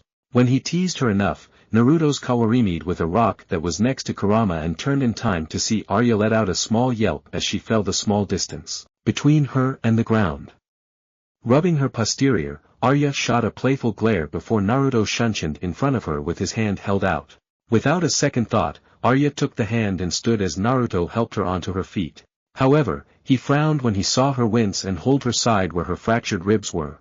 Waving at the clone that was on the edge of dispersing, Naruto commanded, "Get over here and heal her before I make you explode." What most might not know about the Bunshin Daibakuha was that the better the shadow clone, the more pain it felt as its artificial body blew up from the inside, slowly expanding the body until the overloaded chakra had nowhere else to go, but out. And because of this, the clone blanched as it seemingly teleported over to Arya, already running through all of the hand seals for the mystical palm technique. As the clone's hands glowed green, Arya looked to Naruto with a question clear on her face. "This is our version of healing called the mystical palms technique. Right now my clone is scanning you from top to bottom to catalog all of your injuries before healing them. And then after that, he'll heal your injuries one by one until no trace is left of them." Naruto answered even as Arya prepared another question. "Why not use the Ways Heil spell or the sun on your palm when you healed Oromiz and Glade? I know that you can use spells and from what I've seen, you never were one to take the more complicated path when there was an easier one." Arya shot back as the clone started on her more serious injuries, her ribs. "Well, as you know, the usage of spells requires the first of the 8 inner gates, although I still don't know why. And the last time I used magic in front of you guys well." Naruto watched as a look of realization crossed over Arya's face when she remembered how the first time her blonde companion unlocked his magic. "I see you remember what happened." Naruto wryly said even as Arya muttered about how difficult it was to forget when a certain someone accidentally created a crater with only their chakra without trying. As the clone worked on her injuries, Arya could feel her fractures knitting back together and exterior injuries fading away. When the clone was done, Arya, without hesitation, spun to face it and kicked the clone where its legs joined. The last expression the bug-eyed clone had before it finally dispersed was an odd mix of understanding, unimaginable pain and confusion that just yelled out, "Why?" Once the smoke from the clone cleared, Arya turned back to Naruto and evilly grinned when she saw him clutching his own family jewels and rather pale face. "Now Naruto," Arya smiled sweetly, "I can understand if your clones occasionally slight me, as they are not exactly you. But, should you ever do something like that to me without first asking me, I will show you just how creative I can be with the ancient language and that even a god can cry, got it?" Arya stated with narrowed eyes as Naruto squirmed underneath her glare while wondering if there was a possible ward to shield him from righteous feminine fury. "Yes dear." Naruto all but whimpered as Arya patted his cheek before walking back towards the Rock of Kuthian with a noticeably extra sway to her hips. Shaking his head, Naruto merely let out a small chuckle as he walked after her before a fox jumped back onto the top of his head. "Whipped," whispered Kurama and laughed as the blonde underneath muttered at him to shut up. Fighting the urge to toss the chibi furball to the side, Naruto caught up to the elf. "You know, with the abilities and moves you showed me in the fight, it is time to really up your training." Arching a regal brow, Arya looked on with interest as she waited for him to continue. "First, I'll teach you the jutsu that has saved thousands of shinobi's lives, including the greatest of us." Naruto paused and saw with some amusement as Arya unknowingly leaned in closer with wide eyes, just as she always did when there was something new to learn. "It's called the Kawarimi Jutsu, or in your tongue, the Substitution Jutsu. You actually just witnessed me using it when I switched out with a rock when I was under you," Naruto pointed out. So that's how you got out from that position. I knew I had you quite secured, Arya said as she crossed her arms, finally knowing the reason behind his mysterious disappearance. I thought that you used your abnormal speed to somehow fool my senses and run out from under me without my notice. But to think there was such a technique that could switch the user with another object, incredible. She whispered out as the potential applications for such a jutsu poured through her mind at an incredible pace. Before long, Arya asked, Naruto, is it possible to substitute with a living being? Almost instantly Naruto answered, it is entirely possible to substitute with a living being. As Arya was about to back into her own world, Naruto interrupted it. However, you must be careful of substituting with things with chakra in them. The Kawarimi Jutsu is regarded as one of the best and versatile techniques in a shinobi's arsenal because of two reasons, speed and efficiency.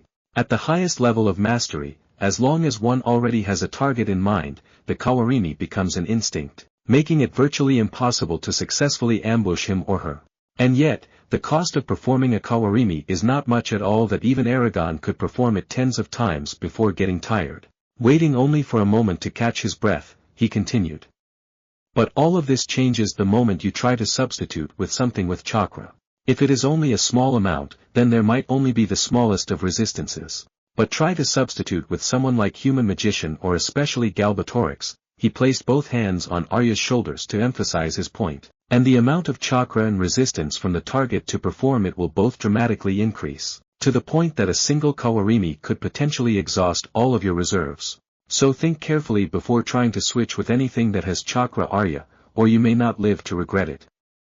Now watch carefully. Naruto proceeded to show her the hand seals, tiger, boar, ox, dog, snake, and watched in slight pride as Arya perfectly replicated his movements. When she had done that, Naruto pointed at a rock that looked to be of similar size as her. Nodding, Arya ran through the hand seals carefully before calling out, Kawarimi Jutsu. In less than a second, Arya was treated to a disorienting view of a suddenly distant Naruto with a sizable stone next to him. Not bad, Arya. You did well for your first try at the jutsu. Naruto praised her, bringing a small prideful smile to Arya's face before bringing her back down. However, it can still be better. If you look again, you still fall short of where the rock was, and once you understand the jutsu better, you'll be able to use fewer and fewer hand seals until you require none. Only then can you call yourself a master of the technique. Arya stiffened as she realized the flaws behind what she initially thought was flawless execution of the technique before lightly pouting her frustration at the blonde. Slightly stunned at the sight, Naruto ruefully thought that he would probably never completely get used to the sudden acts of what he could only describe as sheer cuteness. That didn't fit his impression of his raven-haired warrior princess. Seeing that she was still pouting, he lifted his hand, rubbed the top of her head. Before a shocked Arya could react, Naruto withdrew his hand and channeled a hint of chakra into one of the many seals running across his body until a single piece of paper appeared in the same hand. Holding up the paper, Naruto waved it in front of a bemused Arya. This is something called chakra paper. Do you remember about the chakra natures that shinobi can have? Nodding, Arya answered as she looked at the unassuming piece of paper. Of course I do, fire, wind, lightning, earth, and water. But what does paper have anything to do with them? Correct, Arya, those are the 5 basic chakra natures that all shinobi can have. And this, Naruto waved the paper again, this paper tells what chakra affinities you have when you channel chakra into them. Now come on, take it and let's see what you have. Fascinating, muttered Arya as she took the paper into her hand and channeled her chakra into it. What came after it shocked Naruto. The left half turned soggy with water dripping to the ground. The right half on the other hand mostly turned to dust. But a large part of one of the corners suddenly caught fire and turned to ash. As the corner lit up into flames, Arya let out a startled cry and dropped whatever remained of the chakra paper to the ground. Looking back up, Arya looked as her sensei, friend, and lover widened his eyes with astonishment. Huh, I didn't expect that. Chapter 45, Eldenari. Several seconds of silence passed until Arya grew impatient. Well, what are my chakra affinities? Startled out of his thoughts, Naruto refocused his eyes before offering a wide grin. Well, Arya, you should be proud, for you have 3 chakra affinities. Seeing a figurative question mark floating above her head, he continued, you should know that around 80% of shinobi have only 1 chakra affinity, 15% have 2, and only 5% have 3 or more. And guess what, you're part of that 5%, Arya Haim. As for the three affinities you have, they're earth and water as your primaries, with a relatively secondary in fire, which is quite unusual considering how fire and water oppose each other. Naruto finished as Arya waited in anticipation for possibly new jutsus. If there was anything that excited a century-old elf, it was new knowledge and adventures, and compared to the rest of her relatively sedentary race, she was always considered the wild one, not content in simply staying in her mother's shadow and wanting to see the rest of her world. After all, who wanted to spend eternity bored? So will you teach me more jutsus regarding these elements? Coming in close, Naruto kissed her forehead, causing her to feel a slight burn in her cheeks. Not now, Arya, he placed a finger on her lips to forestall her protest. There's just not enough time to truly teach you useful elemental jutsus, as we have to be back in the war in less than 2 weeks. Instead, Naruto grinned wolfishly, making Arya's eyes widen in horror at whatever upcoming training her blonde was up to. Coming to a decision, rather than waiting to meet her doom, Arya sprinted away without warning, hoping to get a good enough head start towards the Rock of Kuthian and hopefully whatever entrance that appeared there. Alas, it was not to be. With a dark chuckle and a single shunshin, Naruto seemingly teleported in front of Arya. Oh, and where do you think you're going, Arya-heim? I was just going back to the Rock of Kuthian. After all, it is not every day that I get to have the honor of possibly meeting with the Eldenari of the vaunted Dragon Rider Order. Arya managed to stutter out before Naruto disappeared behind her and wrapped his arms around her midsection while pulling her lithe form into his embrace. To think you would rather meet with a couple of overgrown lizards rather than being personally trained by your one and only boyfriend, woe is me. Arya rolled her eyes at her first boyfriends. She was still unclear of what exactly a boyfriend was, antics before blushing pink from the close contact. Well, you did mention that we have to be back to the Varden soon, so with your torture, and do not think it is anything less than that, Naruto. Arya sent a withering stare as she looked up Naruto, who had made himself comfortable in her silky locks, who merely shrugged while mumbling, guilty as charged. Then I can hardly afford any injuries to myself, both mentally and physically, now can I? You are quite correct, Arya-heim, but it seems you forgot something, Naruto said as he placed his head on top of hers. Even if you are on the brink of death, I can still heal you to healthy, and as for being mentally injured, well, that's what training is for, preparation for future fights. Why is he so good at twisting my words for his purposes? Then again, he was the Hokage of his village and must be used to doing so, especially when the people he ruled over and negotiated with were other sneaky shinobi. Arya mused before she caught the last part of the training plan that was muttered under Naruto's breath. Then we have to do evasive training in order to speed up the process of learning the Kawarimi. Ho ho ho, that's going to be fun, throwing shuriken and kunai at speeds where you can't just dodge. Her eyes widening with comical horror, Arya renewed her playful struggle to escape even as she felt the vibration of Naruto's laugh through her back, before he let her go while still holding onto her hand. Looking down at their connected hands, Arya thought back to when she first saw a couple holding hands. At that time, she didn't understand why holding each other's hands indicated such a strong bond, since to her sharing sweat and blood with each other in battle, or better yet, exchanging mental thoughts, were better methods of showing intimacy or friendship. However, this is not so bad. Arya smiled as they continued their way back to Eragon and Saphira. When the trio arrived at the apple orchard where the rock was, the first thing they noticed was a dark entrance that wasn't there before. I can't say that's completely unexpected, although this takes hidden entrances to a whole other level. Naruto blinked in mild interest as the concept of hidden doors or chambers was hardly a new one, especially back in the elemental nations. But for one to be so well hidden and practically seamless that even he barely noticed anything spoke volumes of the amount of skill it must have took. While Naruto mused over the new entrance, Arya was intensely studying the fine golden inscription that still covered the stone doors. Incredible, no wonder nobody ever found anything related to the Rock of Kuthian. The entire door is covered with spells in the ancient language that would automatically detect the usage of the name, even if it was only thought of. Then whoever controlled it would be able to send out a command to seamlessly delete all memories regarding the name. As for the rest of the inscriptions, they ward off all methods of detection, both physical and mental, to a masterful degree. Naruto looked at Arya as she continued under her breath before shaking his head. And there she goes, off into her own world. She always gets like this when I show her something new, when she finds out different ways to manipulate the ancient language, or give her the chance to get stronger. Naruto mused while Kurama lightly smacked the top of his head. Dumb brat, you don't have much of a right to say anything about that. After all, who's the one that suddenly had an urge to collect most of the unique weapons in the elemental nations before leaving? Who's the one that spent 40 months in Kamui time purely training except for sleeping and eating? Face it, you two are exactly the same in this regard. Kurama chided his host as he made himself comfortable again in the surprisingly soft blonde hair. Rolling his eyes, Naruto responded, I already knew that, Chibibaka. After all, that's one of our more endearing traits, only to get slapped in the face by several furry tails. We're going to talk more about why I'm so small later, but for now, you and your mate should get down there before these doors close up, or else we'll have to blast our way through, although that does sound like fun. Kurama petered out as he started to fantasize the ways his container would annihilate the rock as Naruto's sweat dropped, knowing exactly what his tenant was thinking. Arya, we should get going. Whatever is down is with Eragon, and if it's a trap, he's going to need us. Naruto gently pulled on her hand that was still interlocked with his own. Snapped out of her temporary daze, Arya looked down at her hand before looking back up as Naruto motioned towards the still open entrance.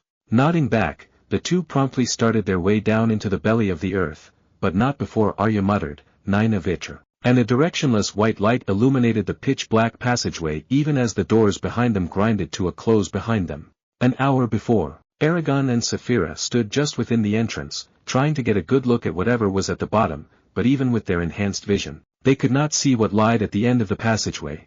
Using the same spell as Arya would, Eragon muttered, Nine of Vitra, as the darkness fled away from the bright white light that now made itself known behind the duo. Unlike the absolutely smooth surfaces of the dwarven tunnels, the passageway leading to whatever was at the bottom was like a cave, knobbly and rough. But at a second glance, Eragon noticed that despite the many imperfections, when the walls joined the floor, they flowed smoothly, as if they were melted. Saphira, this is not a natural pathway. Dragons were most likely used to melt their way into the earth, and yet they didn't bother hiding the signs, which means they either did this in a hurry, or were confident that the entrance would never be detected. You're right, little one, if it was really a trap by Galbatorix or the Forsworn, we would have been trapped the moment we spoke our true names, and the fact that passage is so rough and unlike the perfection sought after by dragon riders and elves only, further supports what Naruto guessed. Well, we spent enough time waiting around, let's go.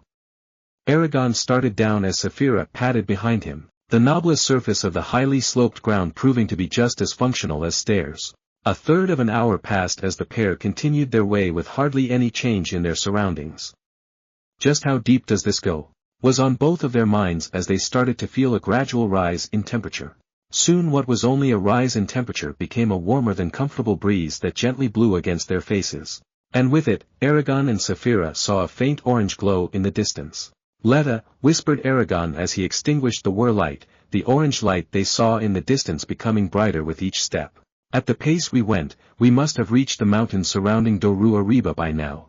Saphira nodded in agreement at her partner's assessment, making her suspicious of what exactly was in this vault of souls that warranted such paranoia. Soon, they saw the source of the orange glow, a glowing pit that they could clearly make out. But what caught their attention was the archway of the entrance leading into what seemed like an empty space. Like the stone doors of the Rock of Kuthian, the archway was similarly covered in elegant script of the ancient language. Except this time they were far more concentrated and carved into the very stone. Astounding, if anything, the spells sculpted into the stone are somehow even more extensive than the ones before, but wait. Why is one of the spells about masking life signs? Could there be fellow riders and their dragons under here? Eragon and Saphira grew excited and hopeful, after barely managing to decipher one of the minuscule lines on the archway, of the possibility of there being more of the ancient order. Striding into the chamber, Eragon noticed several things at once. First, the chamber itself was huge, 200 feet across with that glowing pit in the center. Second, the air had grown stiflingly hot, which originated from the pit in the center of the room. Third, that around the outer part of the room were two concentric rings of bench-like tiers, the back one higher than the front, upon which rested numerous dark objects. Fourth, that the wall behind this tier sparkled in numerous places, as if decorated with colored crystal. But he had no opportunity to examine either the wall or the dark objects, for in the open area next to the glowing pit there stood a man with the head of a dragon. The strange dragon humanoid was made entire of metal, and gleamed like burnished steel.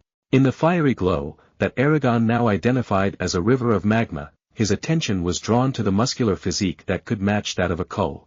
and the only clothing covering its rippling muscles was a segmented loincloth crafted out of the same material as the body. Finally, in its left hand was a metal shield while in its right was a familiar-looking blade that he recognized as a rider's sword. Walking from a stone thrown several feet behind it that contained a clear outline of this creature, Eragon observed that while the way the limbs and joints moved like those of flesh, each step thundered across the room as though a heavy weight had hit the ground. Finally, stopping 30 feet away from the life-bound duo, the creature pointed its head towards them with crimson eyes that flickered like flames, and let out a mighty roar from its scaled head. Instantly on guard, Eragon and Saphira readied their bodies and minds for an attack, and not a second too soon. A strange and vast mind touched his, a consciousness that was unlike any other, filled with a multitude disjointed voices and thundering notes. It was unlike anything he had ever faced, except when he was fended off by Phelan back at the burning plains. But I am not as weak or tired as I was back then. Saphira, with me. Always. With a growl of defiance, Saphira joined her mind with her rider, and together resisted the attack of the tsunami of voices. For a moment, Eragon and Saphira held back the attack as they utilized more and more of the chakra that Naruto had unlocked within them and even slightly pushed the voices back to their origin. But it was not to be, as more and more voices added to their opposition in the mental until finally, they couldn't take it anymore and were overwhelmed and drowned in the storm. To say Eragon and Saphira were angry would be untrue. To say Eragon and Saphira were bitter about their loss would also be false. That is because immediately after their barriers were breached, their memories were ripped apart as the incoherent chorus of voices examined both of their minds. And without memories, there can be no emotion. He could only watch with a sense of indifference as the mysterious invader went through a nook and cranny of his mind, as if through a cracked window rather than from his own mind. Flashes of Eragon's memories rushed by, from the moment he held Saphira's egg, the training he did with Brahm and his death, the meeting with Murta son of Morzan of the Forsworn, the rescue of Arya the egg carrier of Saphira, and their escape to the Varden. As they picked through his memories, his body bent and flexed in various poses, and then his arm unsheathed breathing. They even forced him to cast a spell that he did not know the meaning of. But just as they were testing his body, they came across a certain memory that shocked them. They watched as some blonde human with fox-like traits somehow breathed fire with a ferocity surpassing any dragon both alive and dead. Sorting through the rest of his memories further astounded them as they watched the impossible happen around him. The things that Naruto could do alarmed them, which was only compounded when they saw Naruto temporarily bring Brahm back from the dead and the destruction he wrought during the Battle of the Burning Plains. The only thing that allayed their fears was the sense that this Naruto considered Eragon a friend and the Varden as allies. Then they came upon the memory when Naruto activated his one-tail version one cloak and panicked, and they felt the full brunt of Kurama's maliciousness and bloodlust that only grew stronger after becoming the Juubi. One of the voices made itself known. Just who is this Naruto? Although he seems to be a friend of young Eragon and Saphira, that last memory is frightening. That amount of bloodlust and hatred completely eclipses what that traitor Galbatorix felt for us. It's like comparing the sun to a flickering torch. Another made itself known. He must be eliminated. No human, the word human was sneered out in their collective consciousness, should have such power. He is an unnecessary danger that should be taken care of as soon as possible. Soon enough a fierce argument rang out in Eragon's and Saphira's minds as the two dispassionately observed, still unable to express emotions without their memories. Enough. The first voice roared out, bringing a halt to the cacophony. This Naruto is already close to this location. When he gets here, then we will see whether he truly is a friend or a foe to be eliminated. Now, the younglings' minds are about to be irreversibly broken. Heal them before the other human gets here. Parts of the multifaceted entity grumbled in protest at the decision, but ultimately joined and pieced together the young dragon rider pair's minds with the precision of a surgeon. Gasping as their repaired memories were finally rejoined with their minds, Eragon and Saphira immediately erected barrier upon barrier, forming a virtual fortress within their minds.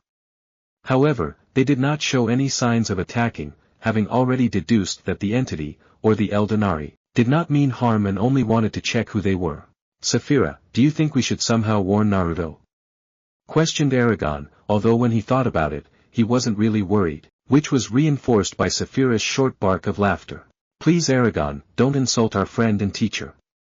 As if there's a thing in Allegezia capable of even truly harming a hair on him when he's serious. Not to mention even if he got injured, he would just regenerate instantly.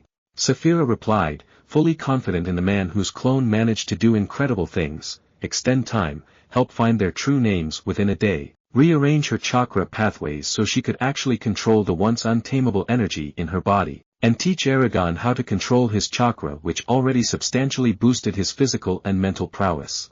Just remember, Saphira, what Naruto taught us, even the mightiest can be fell from a kunai in the back.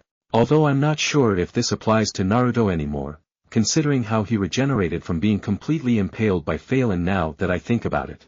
The two rolled their eyes as they went over another one of the blonde's ridiculous abilities, as the only thing they could do was wait for Naruto and Arya to show up as the archway prevented them from warning them. Chapter 46, Foolishness. Now Arya, what do you think we'll really find down here? Naruto asked as they quickly made their way into the bowels of the earth. Thinking about it for a moment, Arya shook her head as she couldn't come up with anything new. I don't know, Naruto. But whatever required such secrecy that the very name of the location has been erased must be earth-shattering indeed.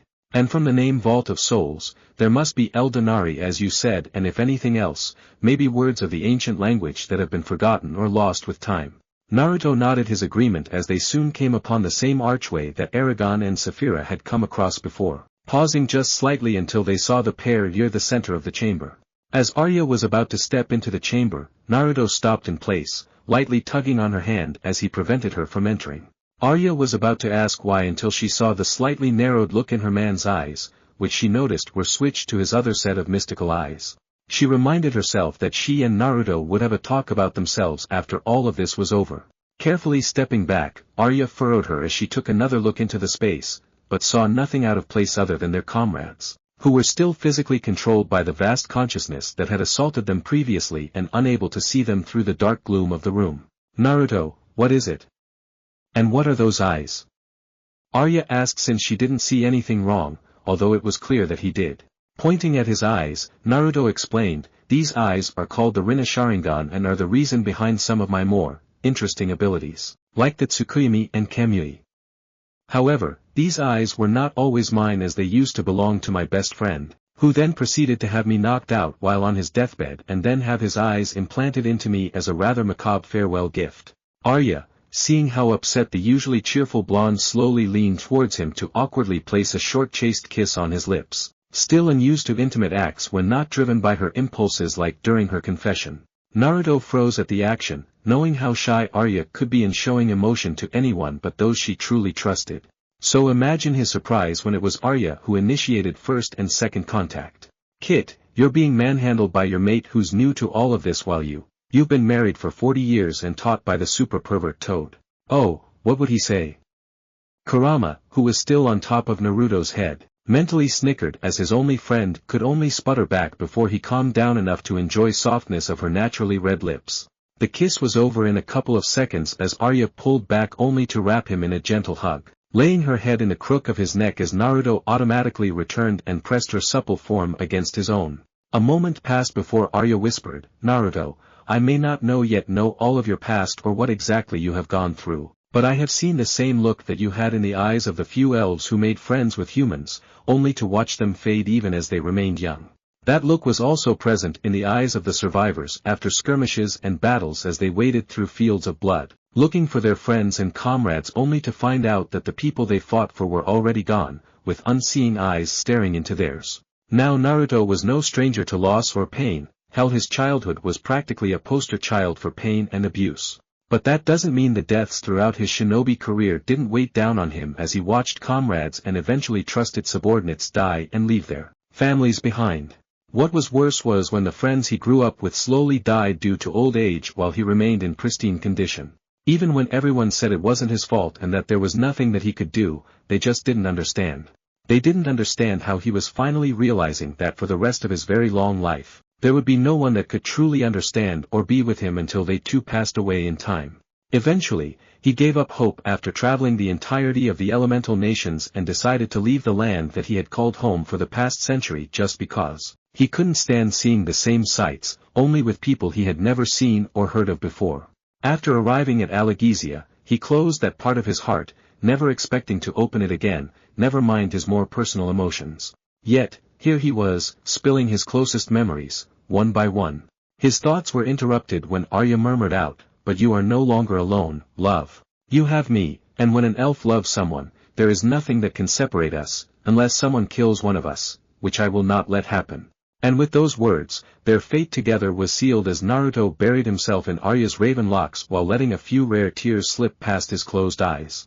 Kurama, although he loved poking fun and embarrassing his host, only felt contentment at seeing the blonde finally start to heal from a scar that he couldn't help with.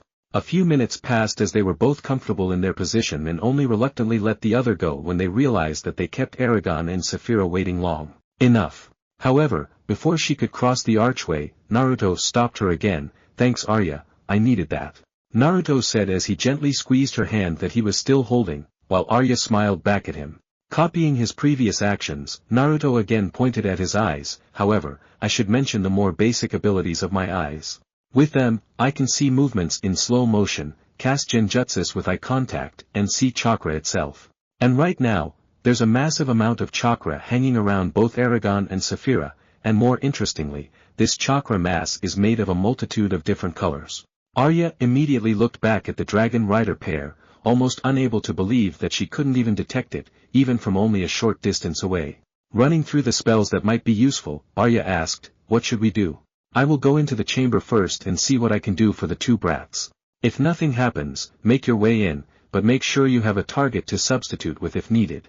If something happens, as unlikely as that is, contact Oromiz and Glader to come to Dorua Reba immediately," Naruto ordered, ignoring the frown that made itself known on her regal face. "Arya-heim, don't argue with me on this one." Arya slightly shivered as the voice Naruto used differed greatly from the one before.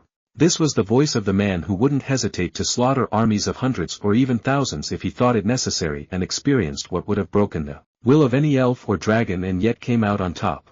This was a voice not to be disobeyed. Arya stiffly nodded but saw the gentle look in Naruto's eyes and knew that he was only looking out for her with his admittedly greater experience even though she existed longer than he had. "Fine, but it does not mean I have to like it," Arya huffed out as she slipped her hand away and crossed her arms in front of her leather chest piece, but didn't follow any further.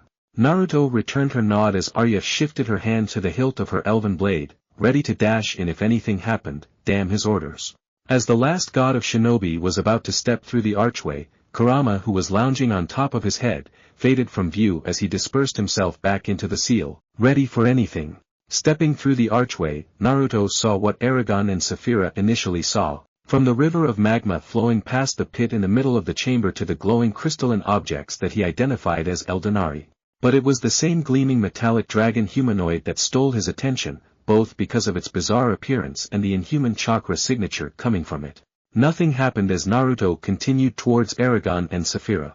But the moment he was about to attempt to free the bound duo, the giant chakra signature that could have equaled that of two Kages suddenly leapt free and straight into his mind.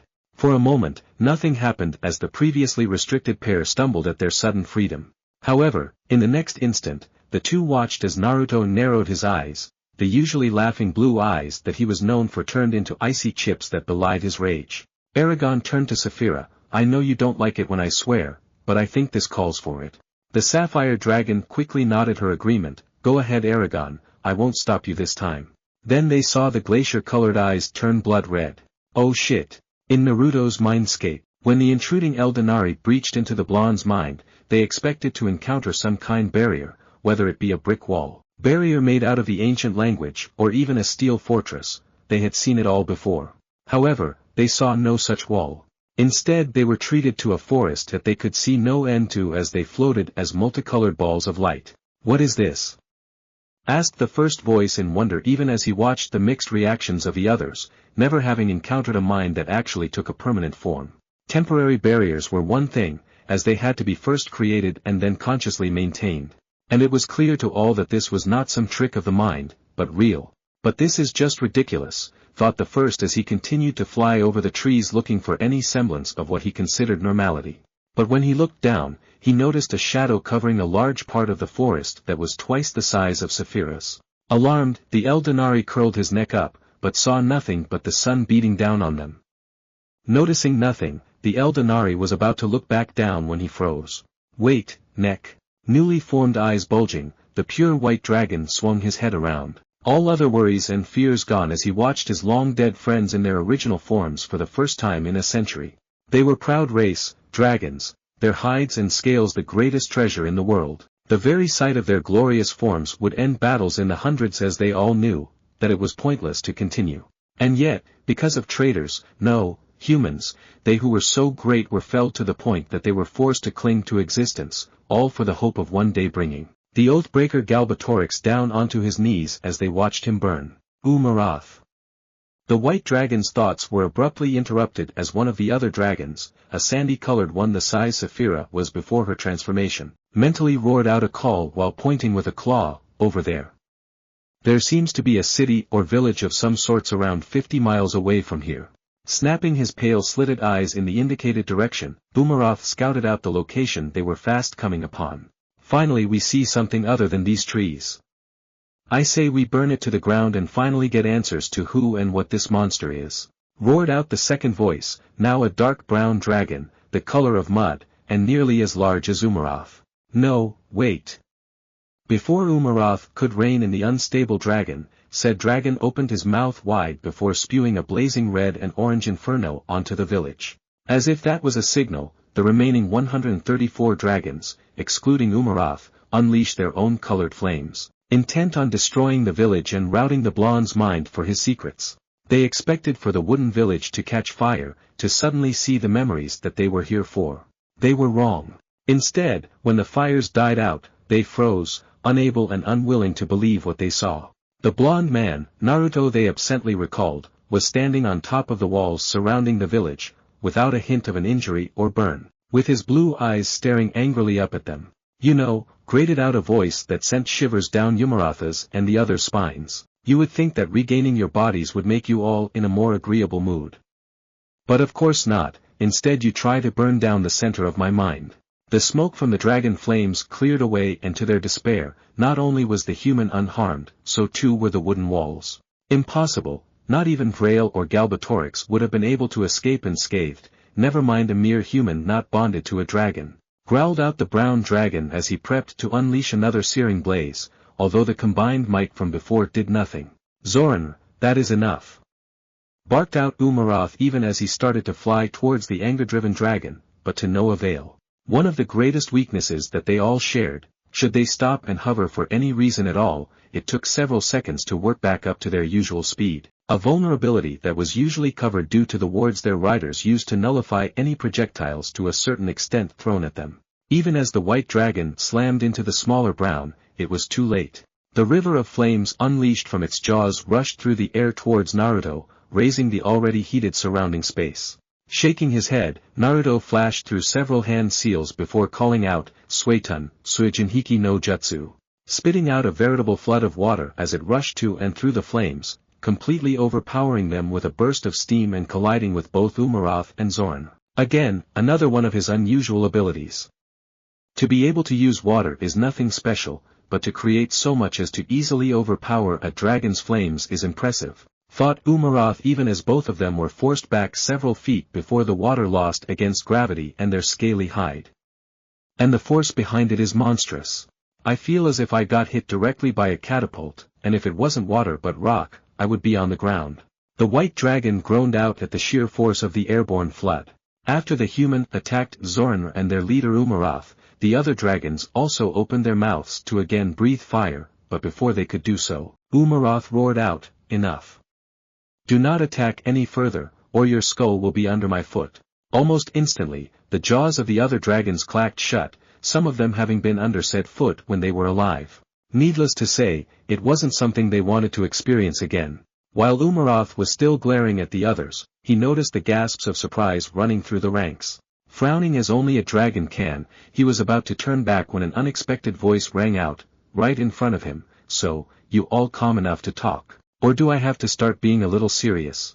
Turning the rest of his head around, the leader of the dragon stared at what startled the others, and for good reason.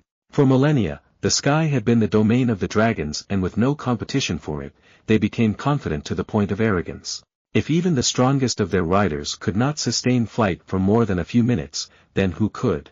Even Umarath, who was more reasonable than most of his brethren, had fallen into the belief that nothing could catch or match them in the sky. Until now, that is. For a few seconds, Boomeroth just stared at the mysterious blonde who by now crossed his arms, waiting for a response. From an outsider's perspective, it was a rather humorous situation. A dragon twice the length of a Boeing 747, around 600 feet, with gleaming white scales and fangs taller than a man being stared down by an admittedly taller than average, a little more than 6 feet, blonde human. Snapping out of his trance, Boomeroth completely took in the blonde, looking for signs of nervousness or fear, but ultimately found only confidence in himself, but most of all, in his power. For the first time, the dragon could see nothing that he could exploit, whether it be physical, magical, or even psychological. Even Galbatorix had only won by a mere fluke, a dirty move as the Mad King struck his rider Vrail, the strongest of the riders, in the side when shown mercy.